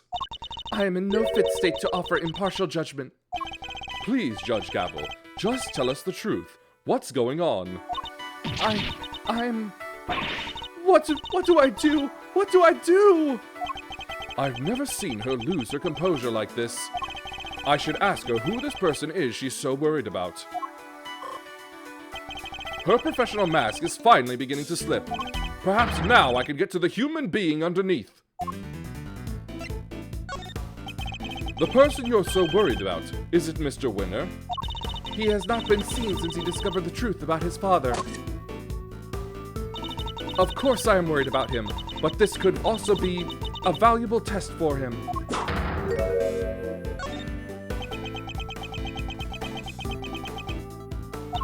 He chose to disappear, he can choose to reappear. And the other person you're worried about can't? That's not something I am at liberty to talk about. I don't know what might happen to that poor child if I did. That poor child? Who are you talking about? Nobody! Please, it was nothing. Ignore it. Judging by the look on her face, I definitely shouldn't. I think that might prove to be a valuable clue. This person you're so worried about, is it Taurosaurus? I really don't have time for jokes, Mr. Edgeworth. It's not a joke! When I told you how the president was killed, you seemed surprised when I mentioned that he was crushed by Taurosaurus. That was simply shock at learning how he died. And where? A half-built film set on an empty lot.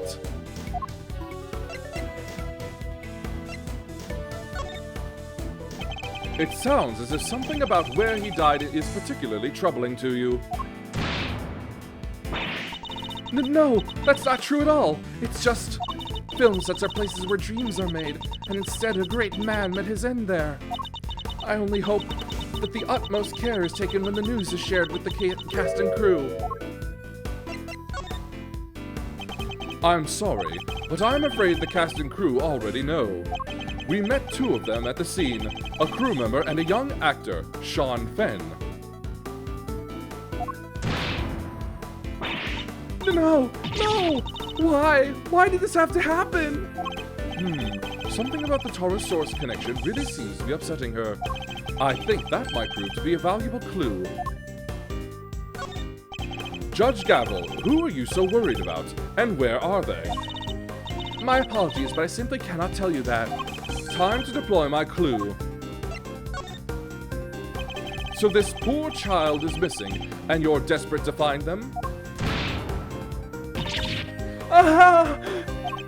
And since you say child, I suppose we're right in assuming that this person is a minor.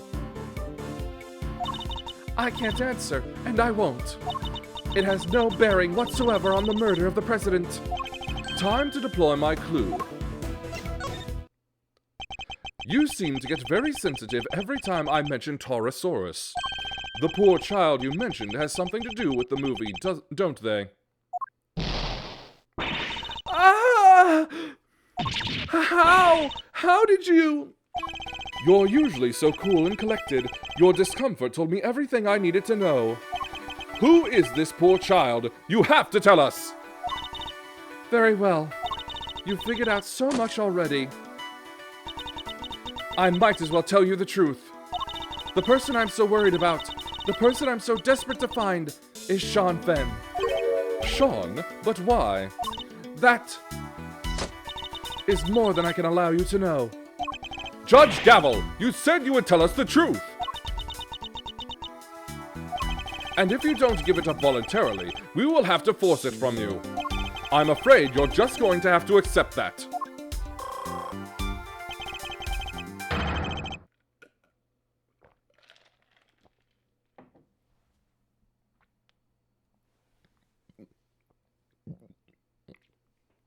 I need to get her to tell me why she's so desperate to find Sean. Are you a fan of Sean's, perhaps? Am I? Yes, I am. I am an ardent admirer of the work of Sean Fenn, child actor extraordinaire.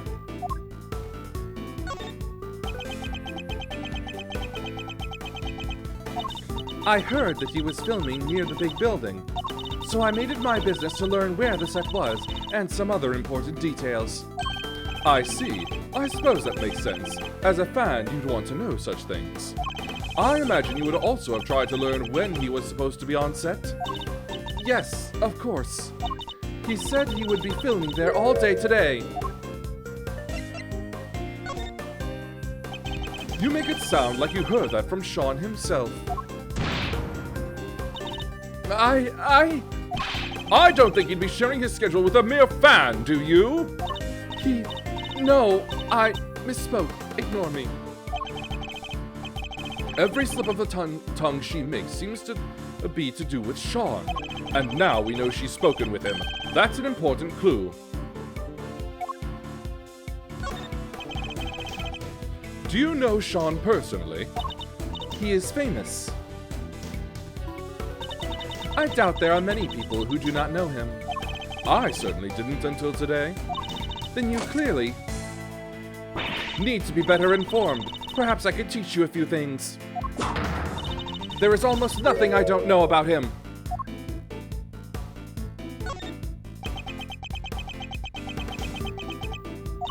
Forgive me.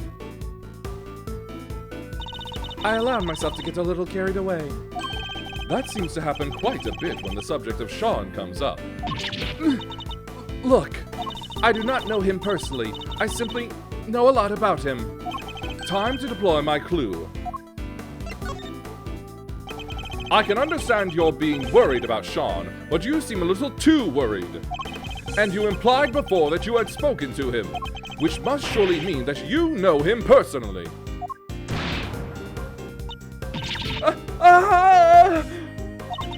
How did I give away so much? So the two of you are acquainted. This is surely an important clue.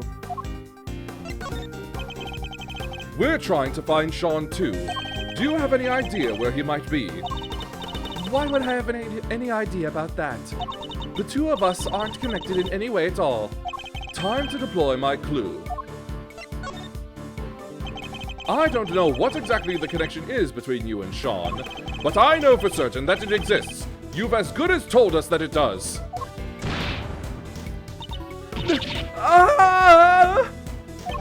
Please, Judge Gavel, you have to help us try and find him.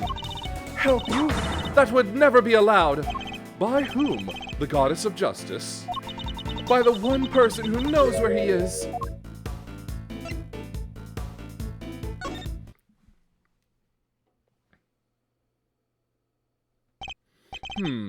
At last, the puzzle pieces are finally starting to fall into place. I know why you're so reluctant to tell us anything about your relationship with Sean. Admit it! He's been kidnapped, hasn't he? Ah!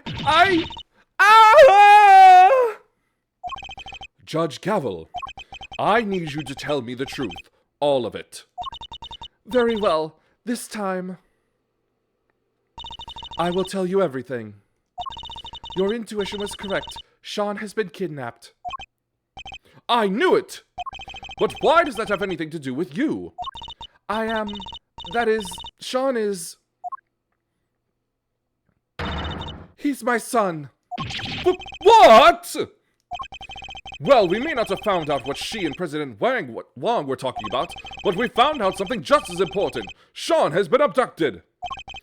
Not exactly the endgame I was expecting, but that's checkmate nonetheless.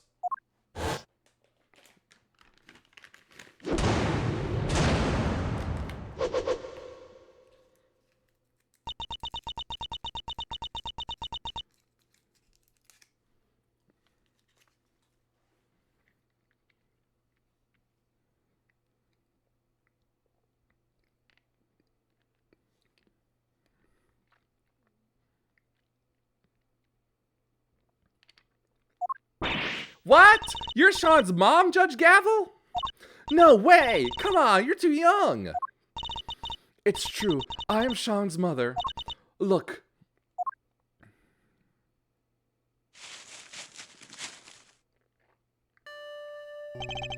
A magazine clipping. An article about Sean. You always carry this with you? Yes, everywhere I go. I guess you could call it a kind of talisman. That certainly speaks to the bond between them.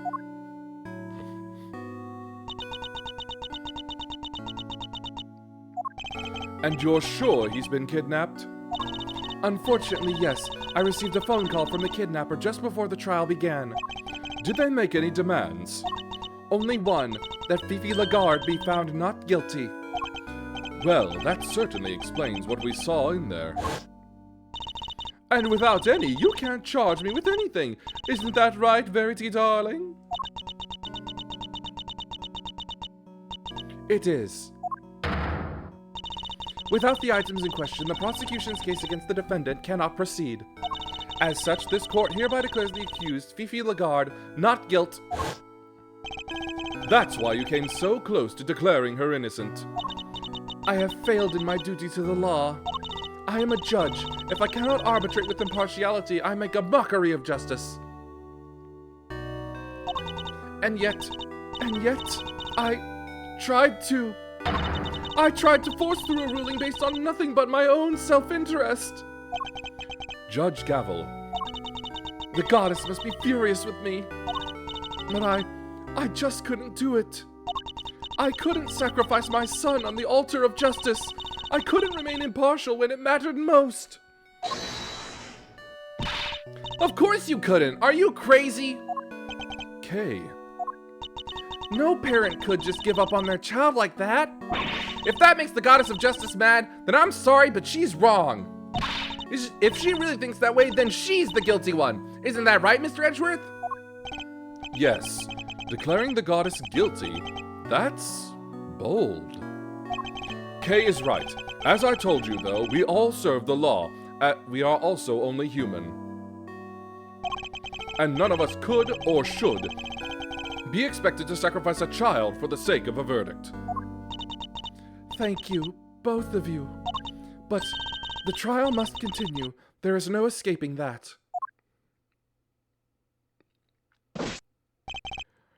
Your Honor, there you are! It seems it is time.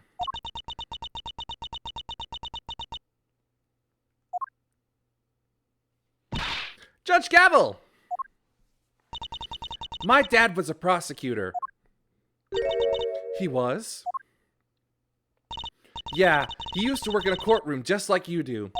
And I was thinking about what he would have done if he was in your position right now. If a prosecutor were forced to insist that a clearly innocent suspect be found guilty, I know what he would have done. Anything, that's what. He would have done anything to get me back. He would? So what I'm trying to say is, you can trust us. What do you mean? To get him back, to snatch him from the jaws of danger. I'm the second Yatagarasu, and if you agree to trust me, I promise I'll get him back for you.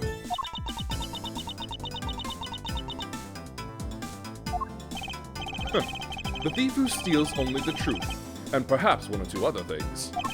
Well, Judge Gavel, what do you say? Will you trust the great thief to steal back that which matters most to you? Mr. Edgeworth, I'd like to help too, if that's all right with you. Thank you.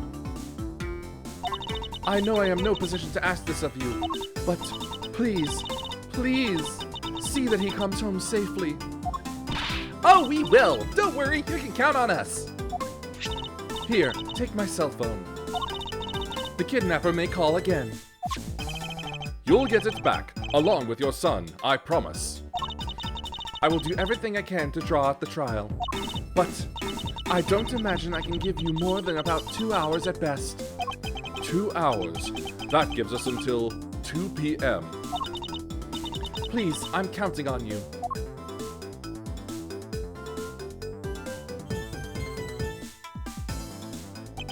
Huh. And here I thought the great thief was on sabbatical.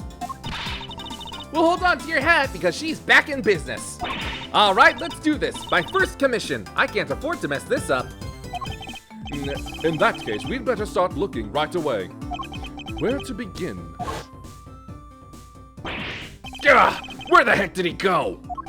Maybe he just went home? You're right. They won't be doing any filming today after all. Sure, or maybe he went on the lam. Perhaps we should see if Sean left any clues behind at the big building. Hey, what are you doing giving orders? This is a great thief operation. I'm in charge now. Is that so? Then what am I? You're my assistant. First assistant to the great thief Yatagarasu. Talk about an honor. I've been relegated to thief's assistant? All right, let's go to work. Team Yatagarasu, move out.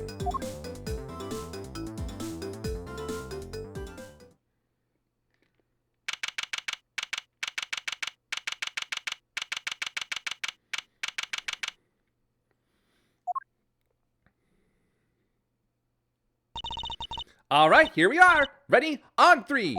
Just follow my lead. You'll be fine, okay? What exactly are you talking about?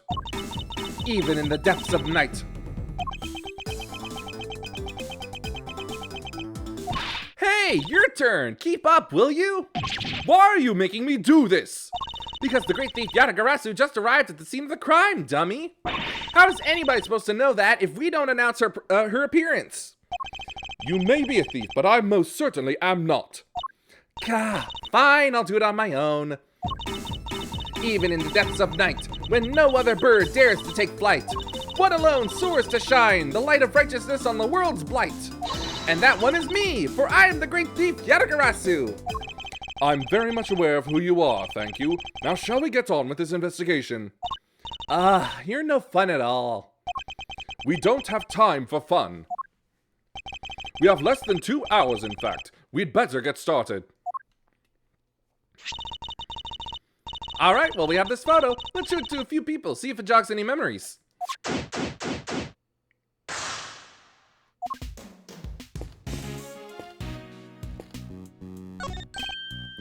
Oh, hey there, pal. Right along face, huh?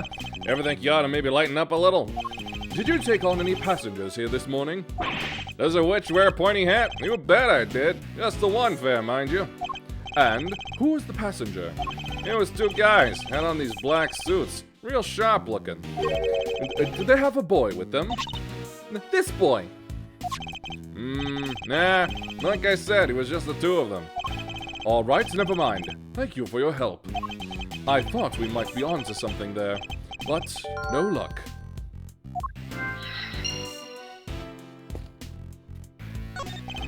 A very good day to you, Prosecutor Edgeworth, sir. Huh? I'm not a prosecutor anymore, but he doesn't need to know that, I guess. Good day to you too, officer. Can I ask why you've been posted here? Me? Oh, I'm just keeping an eye on things. Excellent. Then perhaps you can tell me if any vehicles have come in or out of here this morning. None except the taxi and that blue truck over there, sir. Only 2 vehicles have come in or out. That could be useful to know.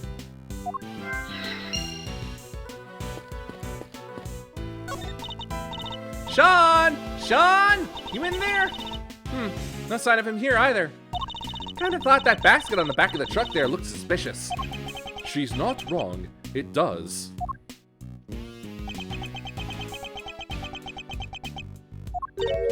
Huh? What are you doing, Mr. Edgeworth?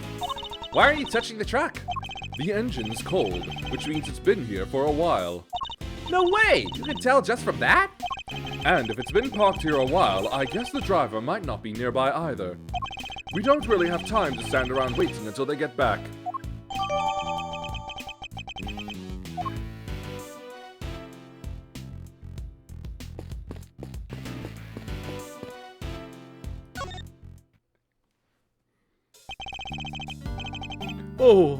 Hey, Mr. Edgeworth. Long time no see. Wait, you're... This is Will Powers. He's an action star I met on an old case. He's also the man behind the mask of the one and only Steel Samurai. Long time no see indeed. Nice to meet you. I'm Kay Faraday, great thief. Mr. Edgeworth has been working as my assistant. Good to meet you, but thief? Mr. Edgeworth has been assisting a thief? Let's not worry about that for now. We'd like to ask you about what happened this morning, if that's all right. Sure. I don't know if I can be of much help to you, but sure. So he'll be one of Sean's work colleagues. I guess we'd better just dive right in.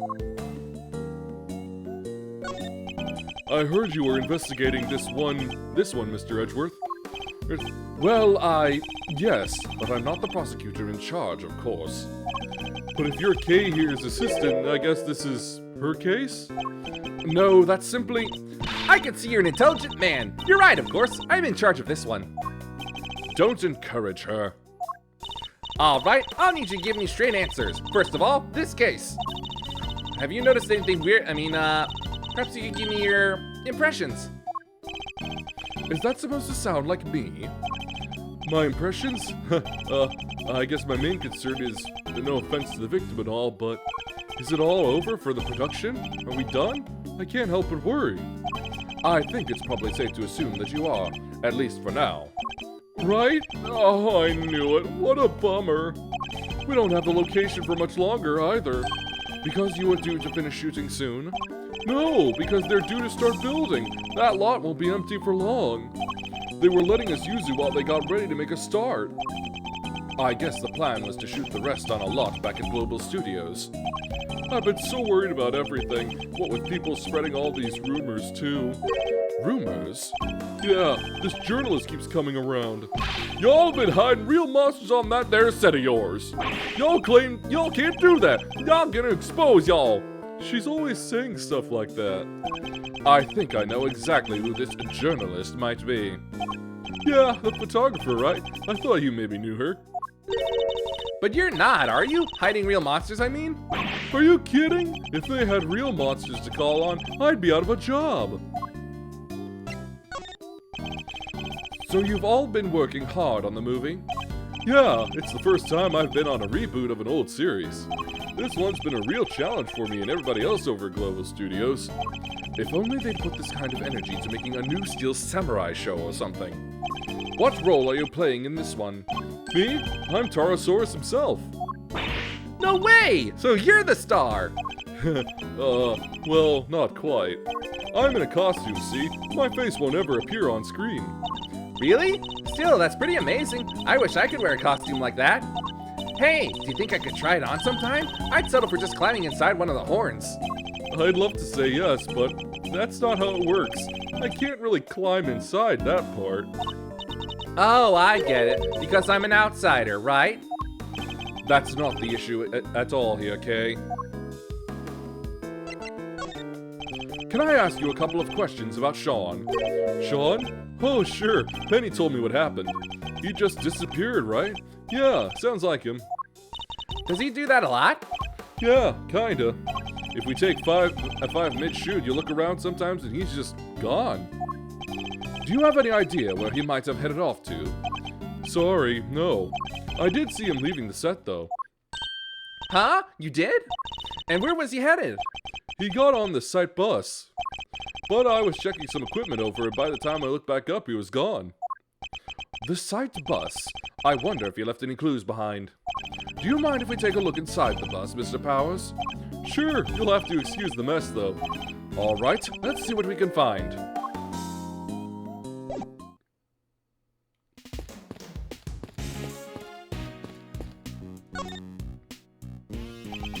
Where would Sean have been sitting?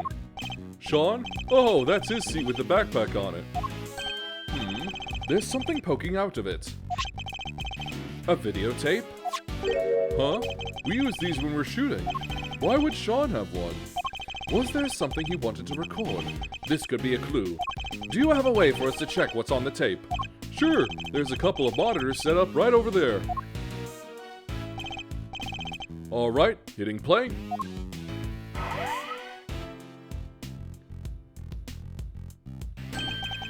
It's Sean. Is he rehearsing his lines?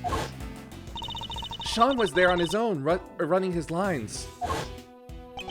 There's a clearly visible footprint right there, which means this must be from last night. Yeah, he does this sometimes. When he's not happy with a scene, he borrows the equipment and goes over it on his own time. Wow, he's really dedicated, huh? Sure is. He may be young, but he takes his craft seriously. You gotta admire it. Well, that part of it at least. The using the kit without asking part, not so much. And he would have been able to use the equipment on his own. Sure, if all he wanted to do was shoot something pretty basic. Huh? What is it, Kay? Where did Sean go? He ran off somewhere. And just left the camera running? It stopped. I guess he ran out of tape. So that's all that's on there? Sean's rehearsal?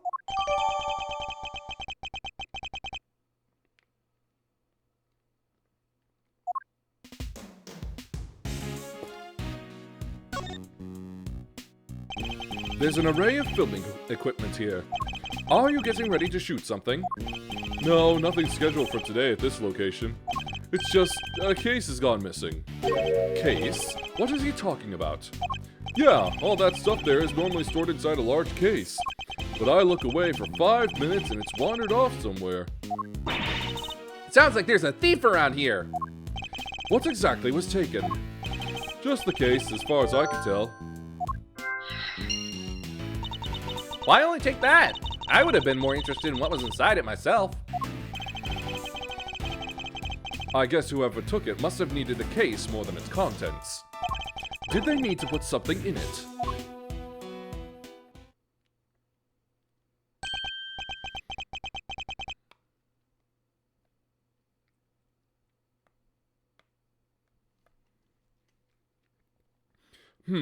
It's midday already.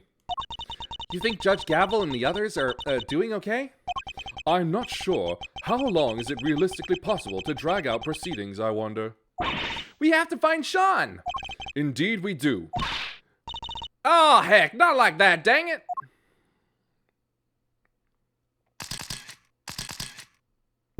How do you think we're gonna get us a scoop like that? Sorry, Chief, my bad. How many times I gotta say it? We're scoop fiends, wild critters that survive on scoops and scoops alone. Every second we ain't scooping, we're starving. It's scoop or die out here. Yes, Chief. Well, look who it is. Although I can't help but wish it wasn't. When did those two get here? Hey, Mr. Edgeworth, we should go talk to them. Should we? Ugh, fine.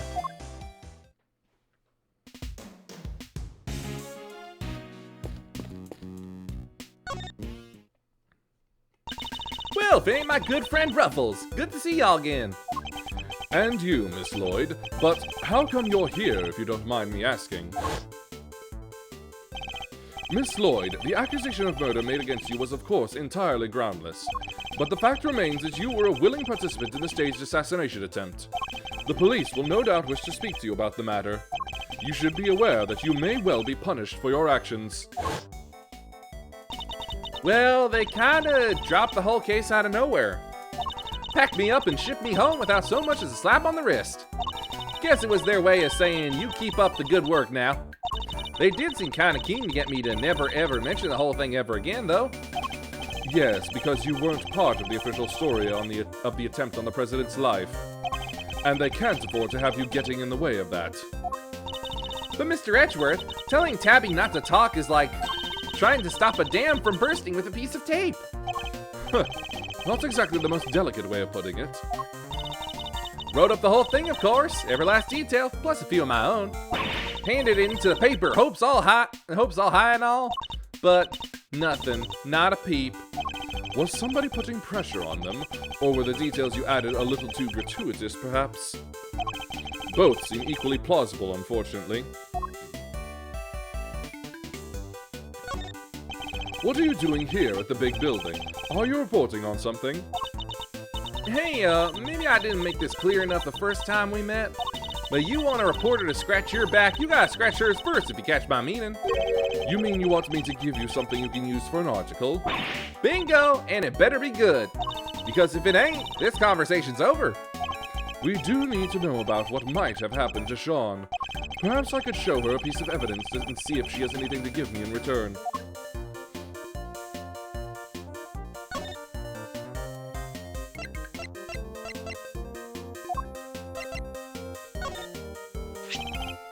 Miss Lloyd, this picture... Say no more, Ruffles, I already know what you're gonna ask. Huh? You do? You're looking for him, right? The kid? What? You just can't get out from under the drama, huh? Wherever he goes, the bodies follow. Miles Edgeworth, trouble magnet. Pretty much sums you up, right? Is my reputation really so sordid? Ad break.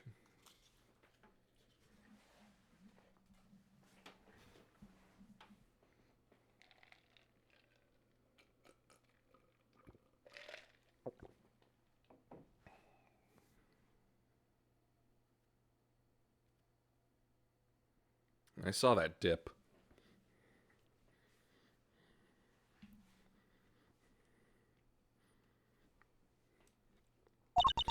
And now you done got yourselves wrapped up in a kidnapping too? Crazy. Huh? How do you know about that? Shh, pop down, will ya? Can't be talking about this stuff too loud. I ain't even told the chief about it. Gotta keep it on the down low, okay? That ain't a cat I want out of the bag just yet. Seriously, how do you know about it? Surely Judge Gaffel hasn't told anybody except us. I bet you just love to know, wouldn't you? Well, you can't. It's a secret. She's as stubborn as ever, it seems. Hey, quit staring at me like that. I ain't sharing nothing with that thundercloud over face.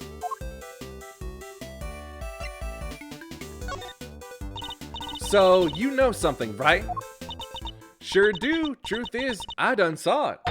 Little kid being bundled off by two shady characters in black suits. What? Do you know where they went? Nope, I don't got a clue. They was kind of far away when I spotted them. Lost sight pretty quick. Dang it. Still, at least we know something about our kidnappers now. Yes, 2 men in black.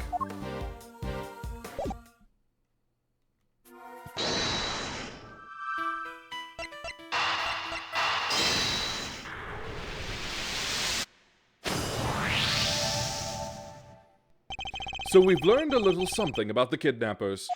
Miss Lloyd saw 2 men taking Sean away, and the taxi driver remembers giving 2 similar-looking men a ride. They must be the same people, right? I'd say it's a distinct possibility, yes, but there's one thing that doesn't make sense. The taxi driver said specifically that the 2 men didn't have a child with them. Oh yeah, that is weird.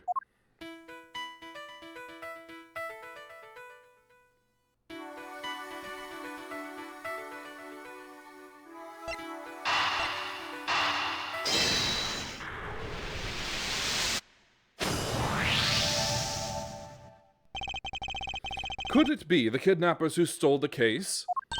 Wait, you mean... Yes, what if they put Sean inside it? He's little enough that he'd fit, I guess. So the reason the taxi driver didn't see him... Might be that he was loaded into the trunk as baggage. But why did they need to hide him? I imagine they might not have planned to originally, but they didn't count on there being a police presence here in the plaza. Right, that makes sense. They didn't want the officer on duty to see them going off with Sean. So they took a rather drastic measure. That must be it. All right, let's go see what the taxi driver could tell us. The two men you told us about, did they have any baggage with them? Boy, did they. A giant case. Wasn't easy getting that thing in the trunk, I tell ya. That settles it. They must have been the kidnappers. Where did you take these two men, if you don't mind me asking? Look, I can see this is important. How about I give you a ride there? That's a great idea. Come on, Mr. Edgeworth. All right, thank you. My pleasure, folks.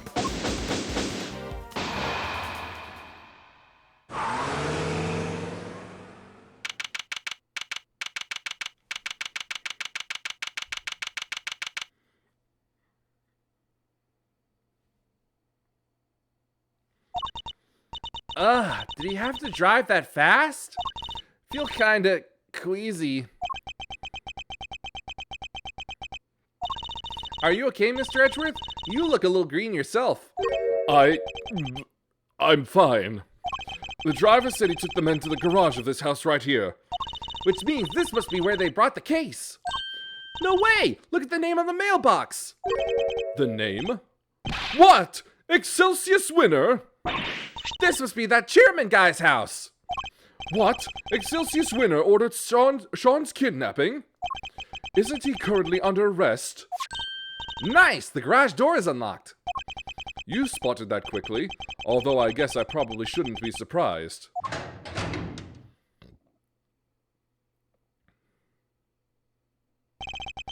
It smells of engine oil in here. I guess Winner Sr. must be something of a motorhead. Anybody home? No? Anybody? What are we, Kay? Common house thieves? You take that back! We're great thieves, and don't let me ever hear you say different! Have some self-respect, Mr. Edgeworth! She didn't like that at all. Anyway, it seems nobody's around, which hopefully means we're not at risk of being arrested. Don't let your guard down yet! We're only just getting started here! Now, let's find us some treasures! Aren't we supposed to be looking for Sean? Look! A treasure! These are mechanics' gloves. They're designed to be worn when fixing vehicles or working with machines. They're covered in oil that looks like it must be from a machine too. And strangely, dirt. An awful lot of dirt. I doubt they would have gotten like that from motorcycle maintenance. I hate the guy, but I have to admit, I like his gloves a lot. You think we can maybe come up with a good excuse to, borrow them? I was about to take them into evidence, but now I'm not so sure that's a good idea.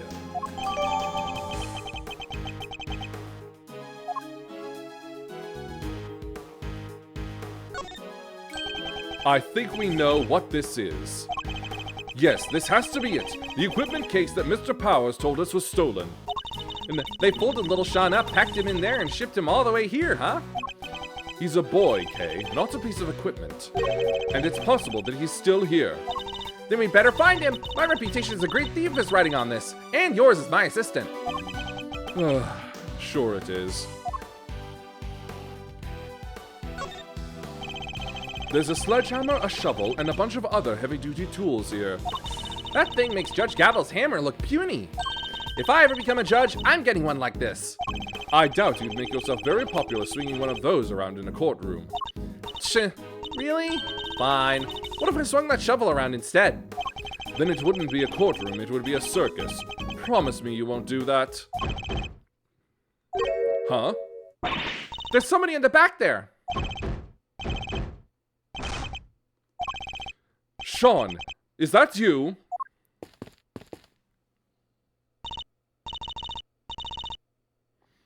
Sean, stay right there. We're coming.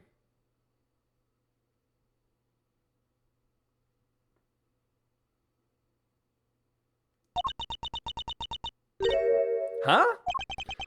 That's... But, Mr. Winner! What? What's he doing here?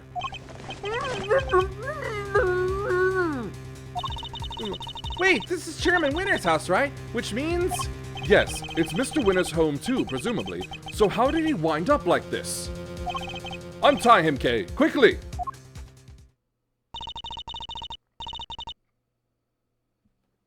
A little expert rope work, huh? Leave it to me.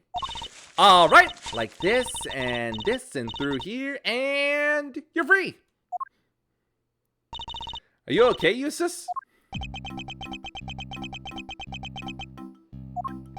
He looks like he's been through hell. How did you come to be tied up down here? I don't know! You found me! Why don't you tell me? Because we don't know, which is why we're asking. I'm not sure you're going to be able to get much out of him like this. No, in which case, there's only one thing for it. Wait, you mean... I hate to beat a man while he's down, but it might be the only way. Are you sure? Look, don't go too hard on him, okay? You might push him over the edge. Understood. I'll tread carefully, I promise. Though I can't promise I'll be very good at it. I've never held back against my opponents before, after all.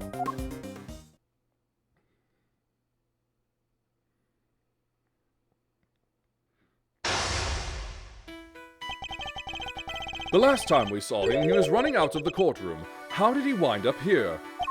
You don't understand! You don't know what it's like being me! He's been through a lot. It's going to be hard to know what might cause him to lose control. In which case, I guess I may just have to quietly listen to what he has to say. Why me? Why am I always the last one to know? The butt of every joke! He clearly has questions. I'll have to do my best to try and answer him. But he's also clearly in no fit state for this. I'll need to try and finish this quickly. I should figure out what he needs to hear and try to calm him down.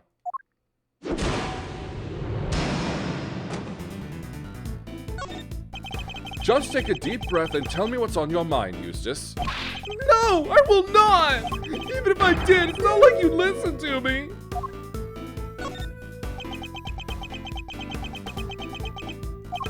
What is this? Why are you shouting?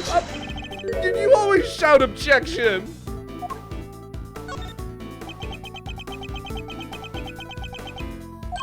What? You're really going to listen to me? Learning the truth about your father can't have been easy. I can only sympathize. But that wasn't the hard part! The hard part was losing everything I ever had in a single morning!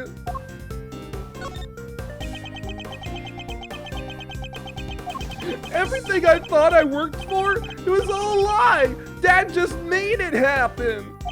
So tell me, Edgeworth, what am I supposed to believe in now? You can lose faith in everything but yourself. That you have to believe in. But you don't have to do it alone. Experience I can't give you, but knowledge, that I'm happy to offer. I had some time to think while I was tied up like that, and I realized something.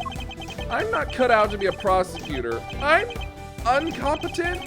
I don't even know the right word. I think the word you're looking for is incompetent.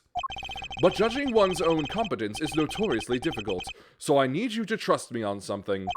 You're getting better at this, Eustace. Day by day, inch by inch, I swear it.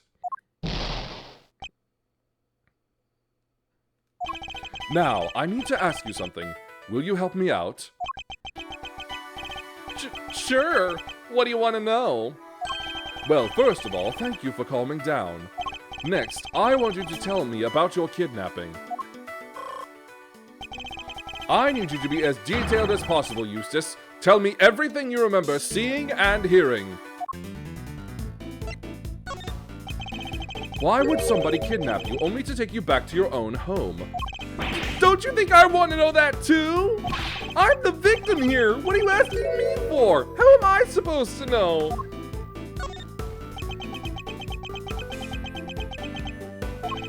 They locked me up in that box, then locked me up in here. I was scared, I'm so scared. And did you happen to overhear anything your kidnappers might have said? I think one said, if you want to blame somebody, blame the guy who owns this house. The owner of this house? That's your father, isn't it? It is? I guess it is, huh? Oh, I get it. The kidnappers were people who hated my dad. That's not it. At least not based on what else we know of the situation. But there was some kind of link between the kidnappers and Winner Sr. That could be a clue. Do you have any idea who your kidnappers might have been? No, of course I don't. If I did, I'd have told you already. Time to deploy my clue. Your captor wanted you easily at hand, and where could be more convenient than one's own home? I hate to break it to you, Eustace, but the kidnapping was ordered by your father.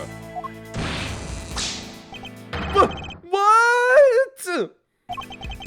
You don't think he wanted me out of the way? That he was going to kill me?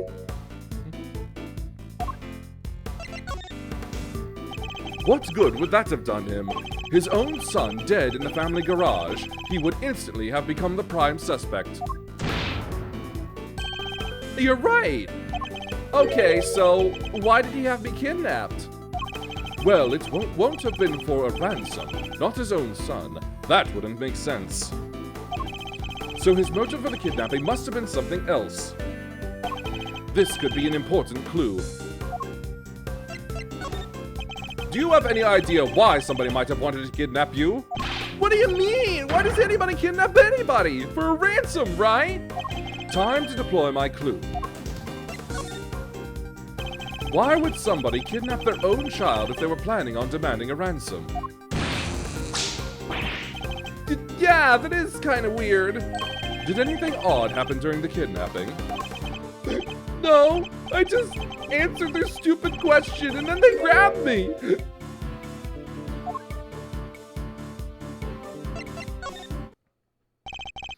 Their question, what did they ask you? Stop glaring at me like that. What was it again? Oh yeah, they asked me if I knew Gavel. Of course. Things are starting to fall into place now. Your father, his goal wasn't to kidnap you. He was out to kidnap Judge Gavel's son, Sean Fenn. Because he wanted to force Her Honor into declaring Warden Lagarde not guilty. Wait, Gavel has a son? And it was also Lagarde would be found not guilty? I think you were mistaken for Sean, and that's why you were kidnapped. What? You mean I went through all that by mistake? Wait, that kind of makes sense. Yeah, that would explain the part where... Where what? Have you remembered something? No, it's nothing. I'm nothing. I'm useless. Meaningless. Just go. Just leave me alone. This isn't good. I think I've pushed him as far as he can reasonably be pushed. I have to calm him down and get him to tell me what it is he just remembered. Judging by his fragile demeanor, I'd say he's still suffering considerably. I need to help him get back on his feet. You remembered something just now. What was it? I didn't remember anything. All I remember is him. Him? You mean your father? No, I didn't mean to bring him up. I'm nothing compared to him. I'd never have been prosecutor if he didn't help me. I've been wanting to ask about that for some time. Why did you become a prosecutor? What do you mean? You think it too, don't you? That I wasn't meant to be one? That I'm not good enough?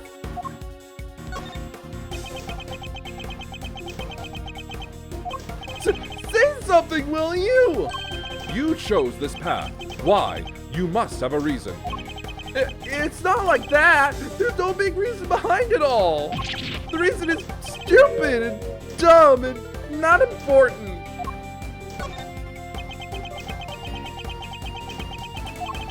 Like I said, it's stupid. It probably doesn't mean much to anybody except me. I've often felt much the same about my own reasons for becoming a prosecutor. Really? You have? But you're a real one! A good one! A success! Even my dad, the chairman of the committee, said so! You wanted your father's approval. I can well understand that. You can? I thought if I became the best prosecutor out there, he'd finally accept me for who I am. I just wanted to not be useless. You're not covering for your father in any way, are you? But no, I won't cover for him ever again. I mean, why would I after what he's done? You have a strong desire to be of use to him, so he'll approve of you. Is that fair to say? I mean, well, why can't I be just once in my stupid life? Why can't I make it better? Why can't I clean his name? It is impossible to clean a name, Eustace, but you can clear one. Huh? I never knew that. In your father's case, though, it's going to be hard. His crimes continue, as your kidnapping shows. Knowing that, do you still think you can help him? But what else do I have? What else am I supposed to do? Why don't you be the better man and rise above the father who made a fool of you? Stare him straight in the eyes and stop him from committing any more crimes. Hey, you're right. I'll prove him wrong about me. I'll prove him wrong about everything. That seems to have calmed him down again. Now, I just need to get him to tell me what happened to the evidence.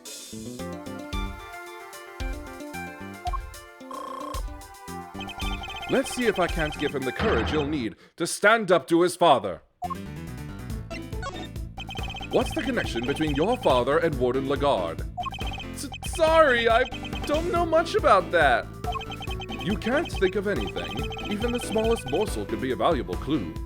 Oh, I think they maybe worked together once, and...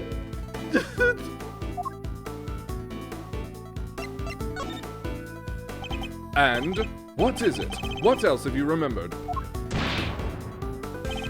I think she got the job at the prison because my dad recommended her.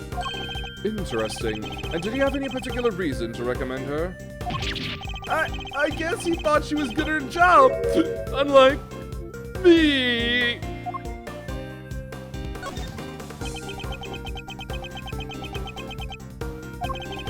I think they knew each other from back when he was the chief prosecutor. What was he like back then? Was he different at all? Oh, he was amazing. There wasn't a piece of evidence he didn't know or a case file he hadn't read. An intimate knowledge of cases and the evidence pertaining to them. That could be an important clue. Key pieces of evidence from the Lagarde trial failed to make it to the courtroom. As the prosecutor in charge, they were your responsibility. Did you misplace them somehow? No! That's not what happened! You haven't heard my side of the story!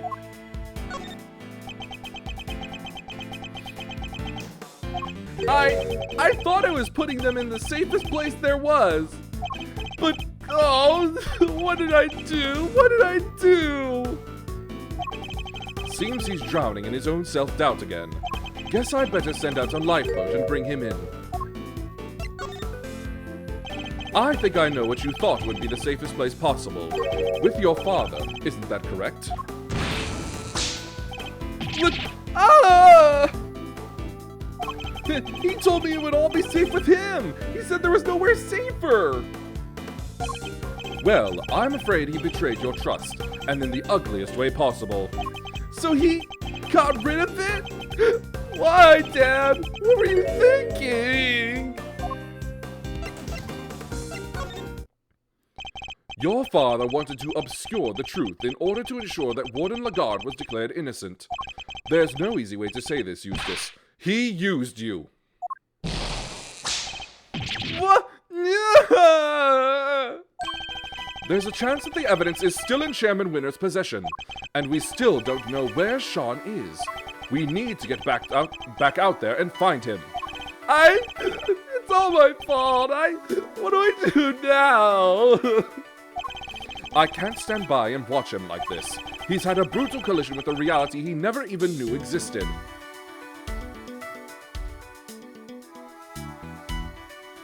I should ask him what he means to do now. Perhaps I can even help him figure that out.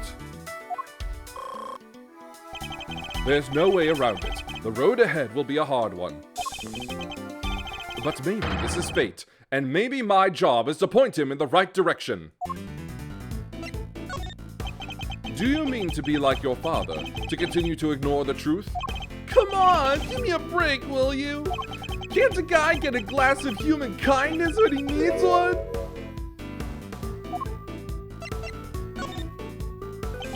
Are you talking about the milk of human kindness? I'm afraid that's not quite how the phrase is used. Huh? It's not? Listen, talking with you like this, it's helpful for me too. There was a time when there were truths I didn't want to face up to either. But a good friend taught me the error of my ways. That's nice, but I don't have anybody like that. If you could muster the courage to try to find your feet again, I'd be very happy to help. You would? But only if you really mean to try.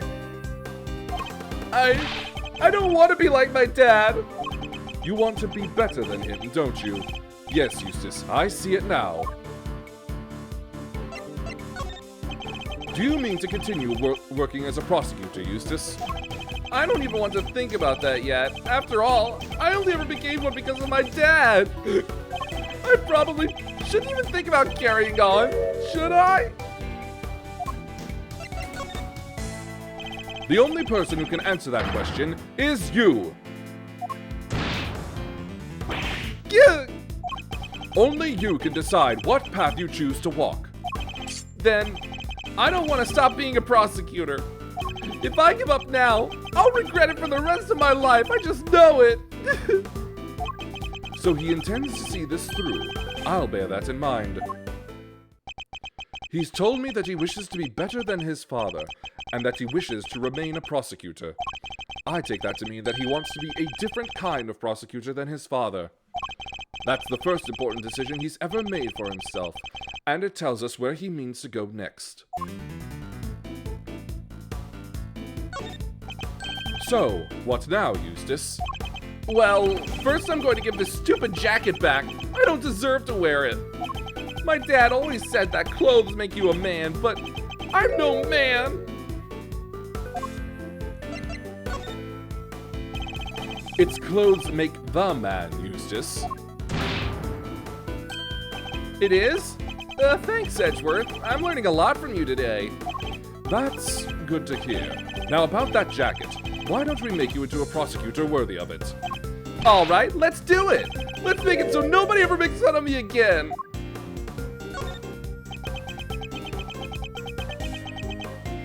But how? How do I get there? Tell me, what do I need to do? I just don't know. I just don't know. If only he'd remember his own words from a few minutes ago. The decision he made should serve as a good guide as to what he should do next. You want to remain a prosecutor, but walk a different path from your father, correct? It won't be easy. But the path you have chosen is that of the true prosecutor. And now that you have chosen it, when the time comes, you'll know exactly what to do. You're lucky. I myself still haven't quite decided what to do with my life.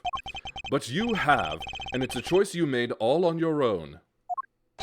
Now all you have to do is believe in yourself, and in the path you've chosen.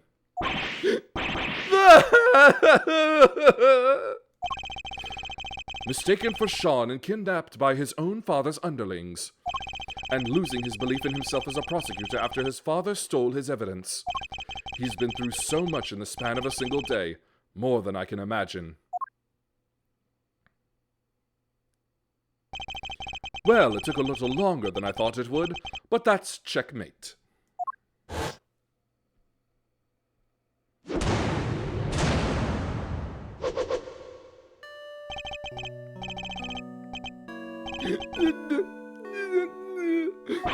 No!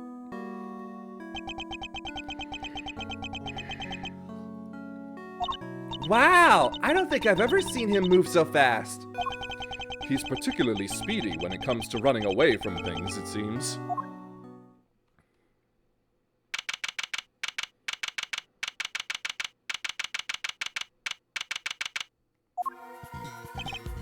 God, we don't have much time left. I think we'd better check in with Fender. He'll want an update on what we've discovered. And we need to know what's going on over at the courthouse. But Eustace ran off, right? Isn't he supposed to be the prosecutor in charge? We're just updating Fender. Nothing else will change. Franziska will continue for the prosecution. Okay. Is that really all right, though? It's going to have to be. Like you say, Eustace ran off.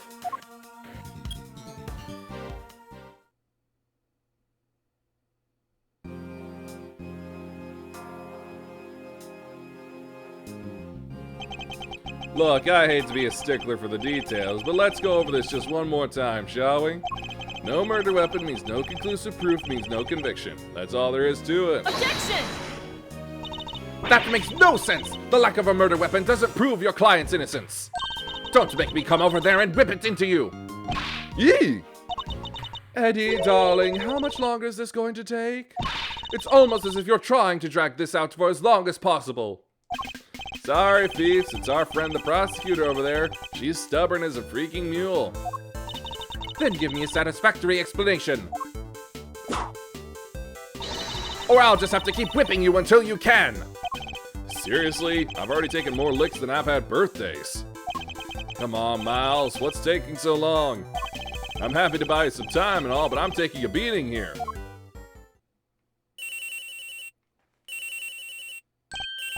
Oops, sorry, G. This one's important. Mind if I take it? Fine.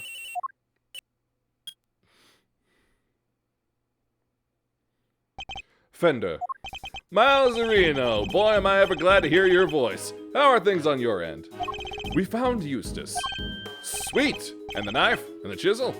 Unfortunately, he entrusted both to his father's care, which means that Chairman Winner is the only person who knows where they are. Chairman Winner? But why would he? We're not quite sure of the specifics just yet, but we do know that Chairman Winner and Warden Lagarde have some sort of connection they'd rather others didn't know about. Gotcha. Alright, guess the next move will be to get Excelsius Winner on the stand. Best to hear the deets from the proverbial horse's mouth, right? I'll keep looking for the missing evidence, and for Sean. Well, shake a leg, will you, big guy? Can't keep this one from going to the judges much longer. We're a gnat's whisker from a verdict here. Understood. I wonder how long Judge Gavel's nerve can hold. This can't be easy for her. We need to hurry. How are things over at the courtroom of doom? They're going to call Chairman Winner to the stand. Who knows how that will go for them. Yeah, he's already stooped to evidence stealing and kidnapping. What else is he capable of? Exactly. Perhaps we should look over any evidence we have related to him just in case it might help. Good idea. All right, leave it to me. Presenting a hot new piece of evidence fresh from the evidence oven. The gloves we found in his garage? Yes, I was thinking about those. Anything else? What about the case file from the I-7 incident? Chairman Winner was involved in that, right? Yes, he helped suppress the evidence. It's probably a good idea to have the notes on hand.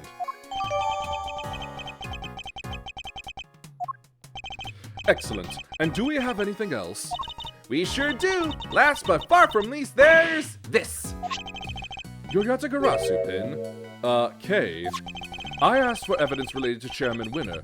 Can you please try and take this seriously? Says the guy who spends his life presenting people with evidence that has nothing to do with anything. That's different! Wait, that's Eustace? Huh? Hey, what are you doing here? Ah! Rude, he totally ignored me. What was he doing in the big building, I wonder? Let's go inside and see if we can figure out what he was up to. Yes, good idea. Huh? The hatch is wide open. Maybe Eustace opened it. Did Eustace really come down here? Mr. Edgeworth, look! The safe, it's open! I guess maybe he did come down here. We'd better take a closer look.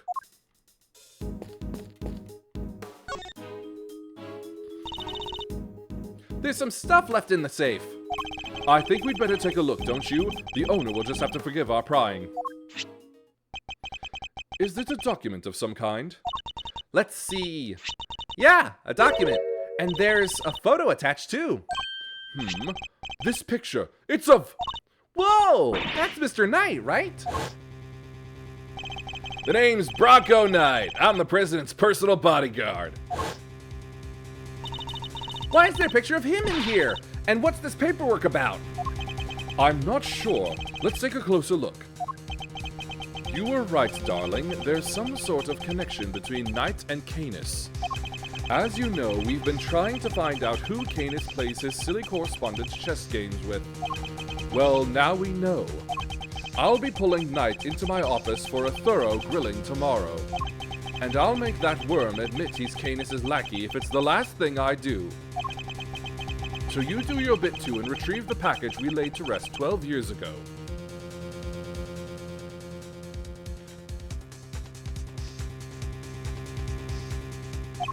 I'm sure it's still right in front of the planter where we left it. It seems to be some sort of report on Knight. Yeah, and it must be from right around the time he was killed. We know that Knight was killed while being interrogated in the prison warden's office. I think we can safely assume that this document was written by Fifi Lagarde, don't you? I'd say so. But who was it written for? Oh, I guess whoever owns the safe? And I'd say that's likely to be the auctioneer, Excelsius winner himself. Proof that they really did know each other. Indeed, and not only that, it proves another connection. Huh? Lagarde and Winner were trying to flush out Mr. Canis' henchmen. Oh, you mean a Buddy Karma Canis, right? The assassin guy with a soft spot for dogs? Yes, something links the three of them. Something they don't want anybody to know. But what? I don't know yet, but I suspect it has something to do with this case.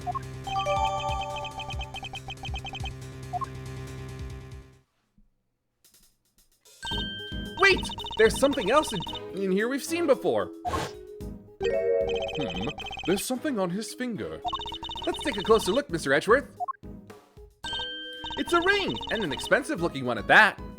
Don't even think about it, Kay. What? I didn't say anything. Well, well, Mr. Knight. Your chess set and your ring are here too. All your possessions in one place. So basically, the safe was full of evidence from the murder at the prison? It would seem so. Which means the missing knife and chisel might be here too. Knife, chisel. No dice. There's nothing else here apart from Mr. Knight's stuff. Really? Curses! Knight may be dead. Curse you, Edgeworth! Our game isn't over yet! But he left unfinished business behind him. I think we need to find out what it was.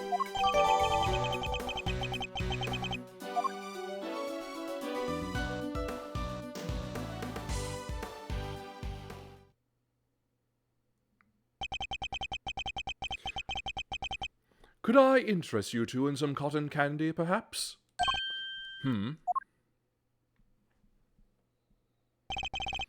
I have ice cream, too, but if I recall correctly, you weren't much of a fan. You! The killer! It's wonderful to see you looking so well, Mr. Edgeworth. What are you doing here? It's just as I said. I'm selling cotton candy. Can I really not interest you in some? Parting Clouds, it's called. Very apt. Sweeter than death itself, and so delicious you'll feel you're parting the clouds en route to heaven.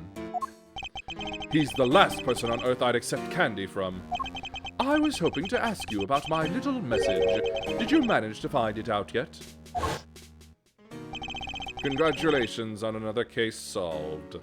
Yet, I can't truly say it's been fully resolved, can you?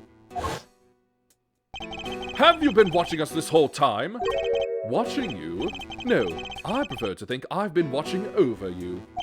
The stand here really is the most marvelous little vantage point. How are the two things any different? And what does he want with us? The president's murder. Was that you? Oh no, my contract elapsed a little while ago. He was rather famous among us assassins, you know.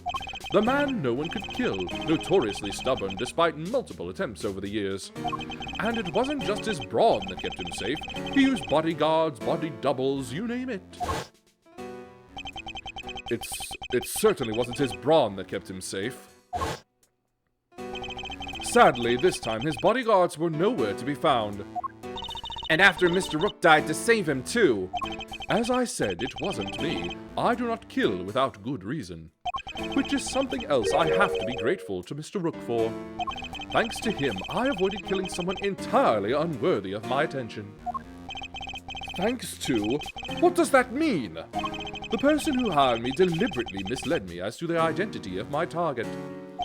A betrayal of trust for which I won't soon forgive them. That is why I'm currently doing all I can to track them down. And do you know what I think? I think you and I are looking for the same person. Is he talking about whoever it was that killed the president? And who is this person, if you don't mind me asking? Oh, come now. I can't tell you that. It's against the rules. Revealing the identity of a client is out of the question. I'd hardly stay in business long if people couldn't trust me now, would I? But that doesn't mean there's anything to stop you from catching up with them in my free time. And what are you going to do when you find them? Why, dish out a little justice for the betrayal I suffered, of course. What? What are you saying? What's going to happen to them? I think you can imagine. Well, this hasn't exactly been a pleasant catch-up. Ah, but I shouldn't leave you completely in the dark. There's something you ought to know. Our mutual friend, Bodhikama Canis, he escaped 3 days ago. What?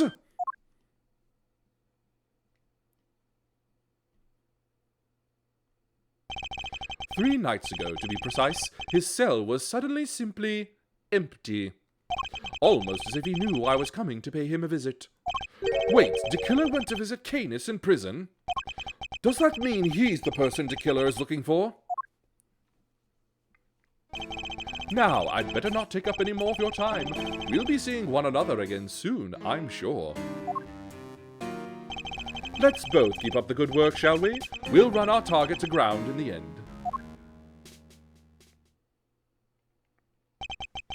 First DeKiller, now Canis. 2 assassins on the loose.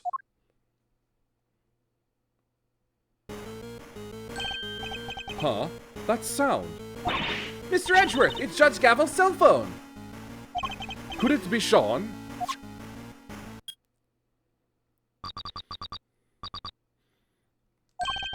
Whoever it is using a voice changer. Who is this? It's your friend in the red raincoat, of course. Red raincoat? You're the one who abducted Kay! Bingo! Well figured out, Mr. Genius Prosecutor. I can't hear, Mr. Edgeworth. Sorry, where's the speakerphone button? I was as surprised as anybody when she lost her memory like that. Talk about a curveball. Hey, I'm standing right here, you know. But never mind all that. I called to talk about something else. Yeah, there's something I need to tell you. Truth is, I was the one who made Big Bad Sherman Winter kill Little Miss Rosie Ringer. What? This must be the person DeKiller was talking about. I also called to say thank you. I neither want or need your thanks. Sure, but you deserve them anyway. Guess the penny didn't drop yet, huh? You're right, I abducted Casey put it. But why would I do that, That's right, because I needed you to help me make sure that Winter got caught. No. if Kay was a suspect, you'd have to look into it. And if you looked into it, you'd be sure to unmask him eventually. After all, you're a genius, right? Everything worked out exactly like I planned. Oh, but there's something else you should know. Something you didn't figure out yet. It wasn't Winner who kidnapped Judge Gavel's boy. You! How do you know about that? You and the good judge are more similar than you know. I think you might even be becoming friends. After all, she visited you at the detention center, right? Seems pretty pally to me. How could they possibly know about that? She didn't even use her real name when she visited. She pretended to be Detective Gumshoe. Anyway, you want to know how I knew about the kidnapping? That one's nice and simple, at least. Because sweet, innocent little Sean is here with me right now. What? No! Ooh, sounds like that one was a real surprise. Ah, if only I could see your faces. Well, Kay, what do you say? Why don't you come and steal him back, just like you said you would? You wouldn't want the amazing Yatagarasu's first commission to be a failure, would you? They even know about that? How can they possibly know so much?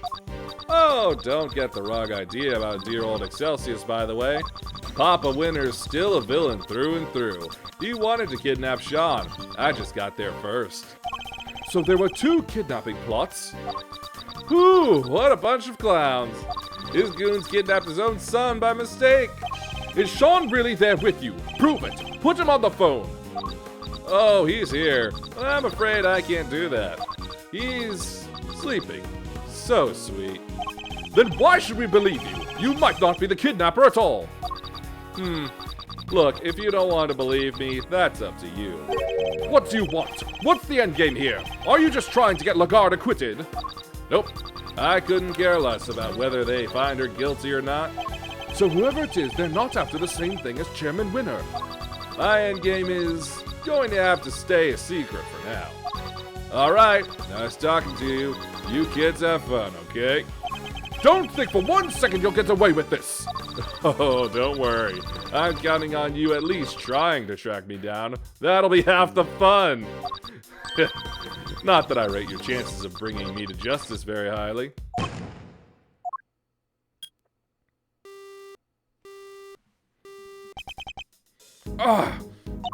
Who was that? I wish I knew, but they didn't give us enough to figure that out. Deliberately, I imagine. What? So we really have nothing to go on? That's not fair! They sure knew a whole lot about us. Indeed they did. You're right. It was uncanny how much they seemed to know. How is it possible that they were party to so much that happened in private? Right? They knew everything about the whole kidnapping situation too. We need to figure out how. Where were they getting their information from? Let's consider this carefully. What were the things they knew? You and the good judge are more similar than you know. I think you might even be becoming friends. After all, she visited you at the detention center, right? Seems pretty pally to me. You wouldn't want the amazing Yatakarasu's first commission to be a failure, would you? They even know about that? Ooh, sounds like that one was a real surprise. Ah, if only I could see your faces. That's it! Based on the specifics they mentioned, there's only one possible answer. I've got it, Kay. I know how they knew. Huh? Really? Whoever it was, they must have been able to hear us somehow. It's the only possible answer. What? Like they were eavesdropping on us? Think about it what the kidnapper said. Ooh, sounds like that one was a real surprise. Ah, if only I could see your faces. If only I could see your faces. That means they couldn't, so they weren't filming or following us. Okay, so they hit a bug somewhere? Let me take a look at the stuff in my bag. Where could they have concealed it? We need to go back to what they said again. Yes, they somehow knew about something they shouldn't have. Judge Gavel's impromptu visit and our conversation in the visitor's room. Judge Gavel! Please, Mr. Edgeworth. Take a seat. What evidence did I have on my person at that point? The bug must have been hidden here. Take that! Kay, can I take a closer look at your badge? The Yatagarasu pin? No, it's mine. What? Seriously, Mr. Edgeworth, sure, you're a great thief's assistant now, but that doesn't mean you get to wear the pin right away. You have to earn it. I don't want to wear it. I want to check it for bugs.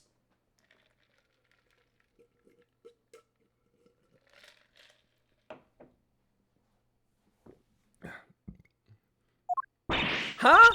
This old thing? Let's take a look, shall we?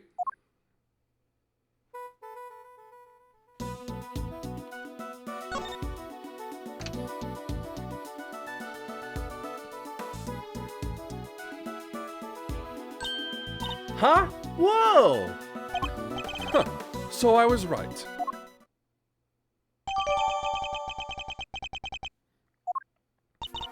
How did you know?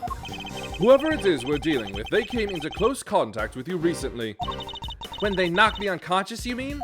Precisely, which made me think the bug must be in one of your possessions. But they also overheard my conversation with Judge Gavel when she visited me.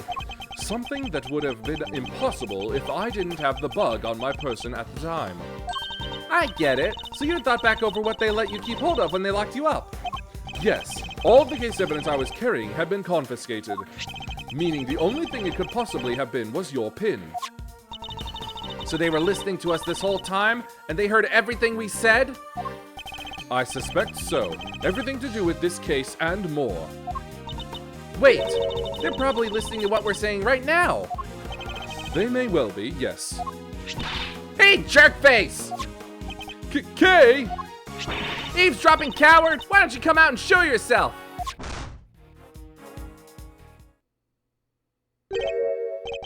Huh? Huh? What was that sound? Ow, ow, ow, ow, ow! Ouch, dang it! Huh? Oh, look, it's Tabby.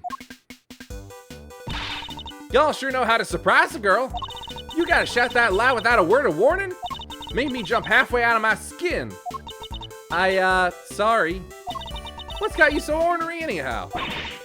Get a load of this. Seriously, it'll make your blood boil. It will, huh? I'm all ears. I wonder if we might be better off keeping it to ourselves, Kay. Assuming we don't want to be all over the front page of tomorrow's paper, that is. Thanks. Nearly walked right into that one. Oh, come on. Y'all are no fun at all.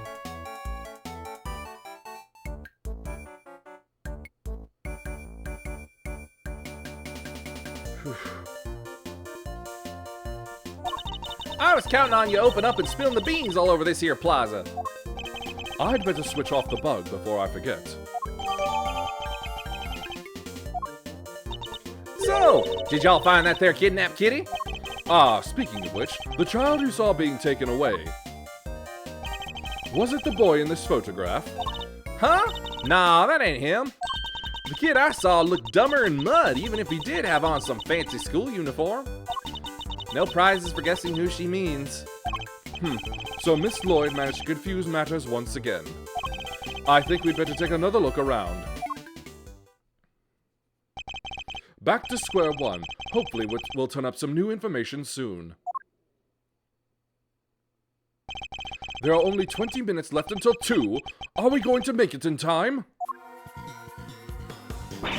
Wait, Mr. Edgeworth, I just had a thought. It's about that phone call. There was a weird noise in the background, right? There was. Don't think for 1 second you'll get away with this. Oh, don't worry. I'm counting on you at least trying to track me down. That'll be half the fun. Not that I rate your chances of bringing me to justice particularly highly.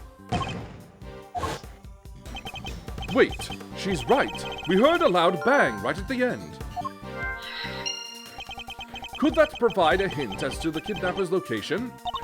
A loud bang, you say? I see. Gah!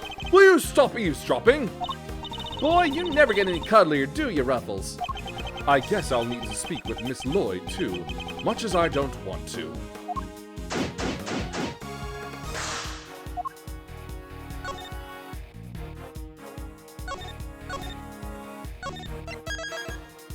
Haven't done this before, but unfortunately my throat says I have to.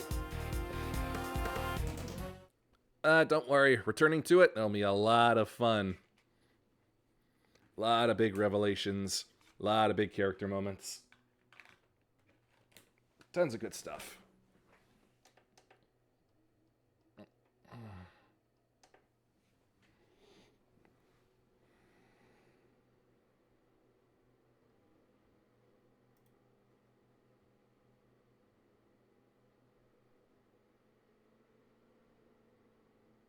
Whoop.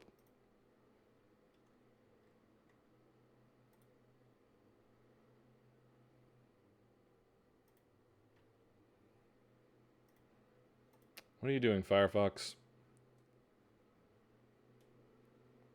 Oh, updates.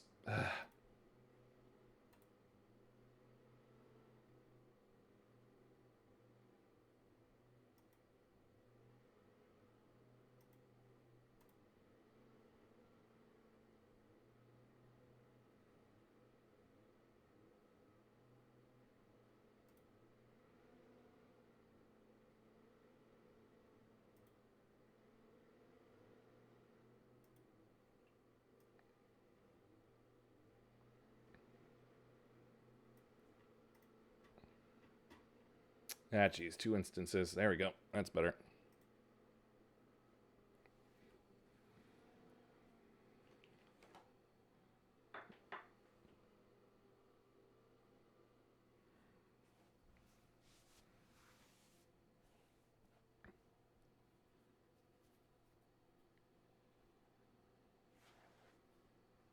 And despite having an update, it's apparently deciding to be slow as shit.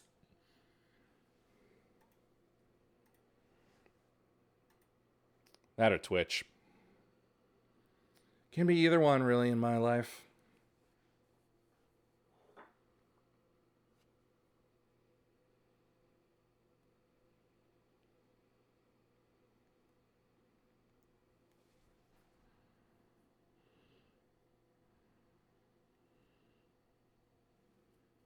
Okay, yeah, it's just refusing to do anything, apparently. Let's see. Well, so much for that, then.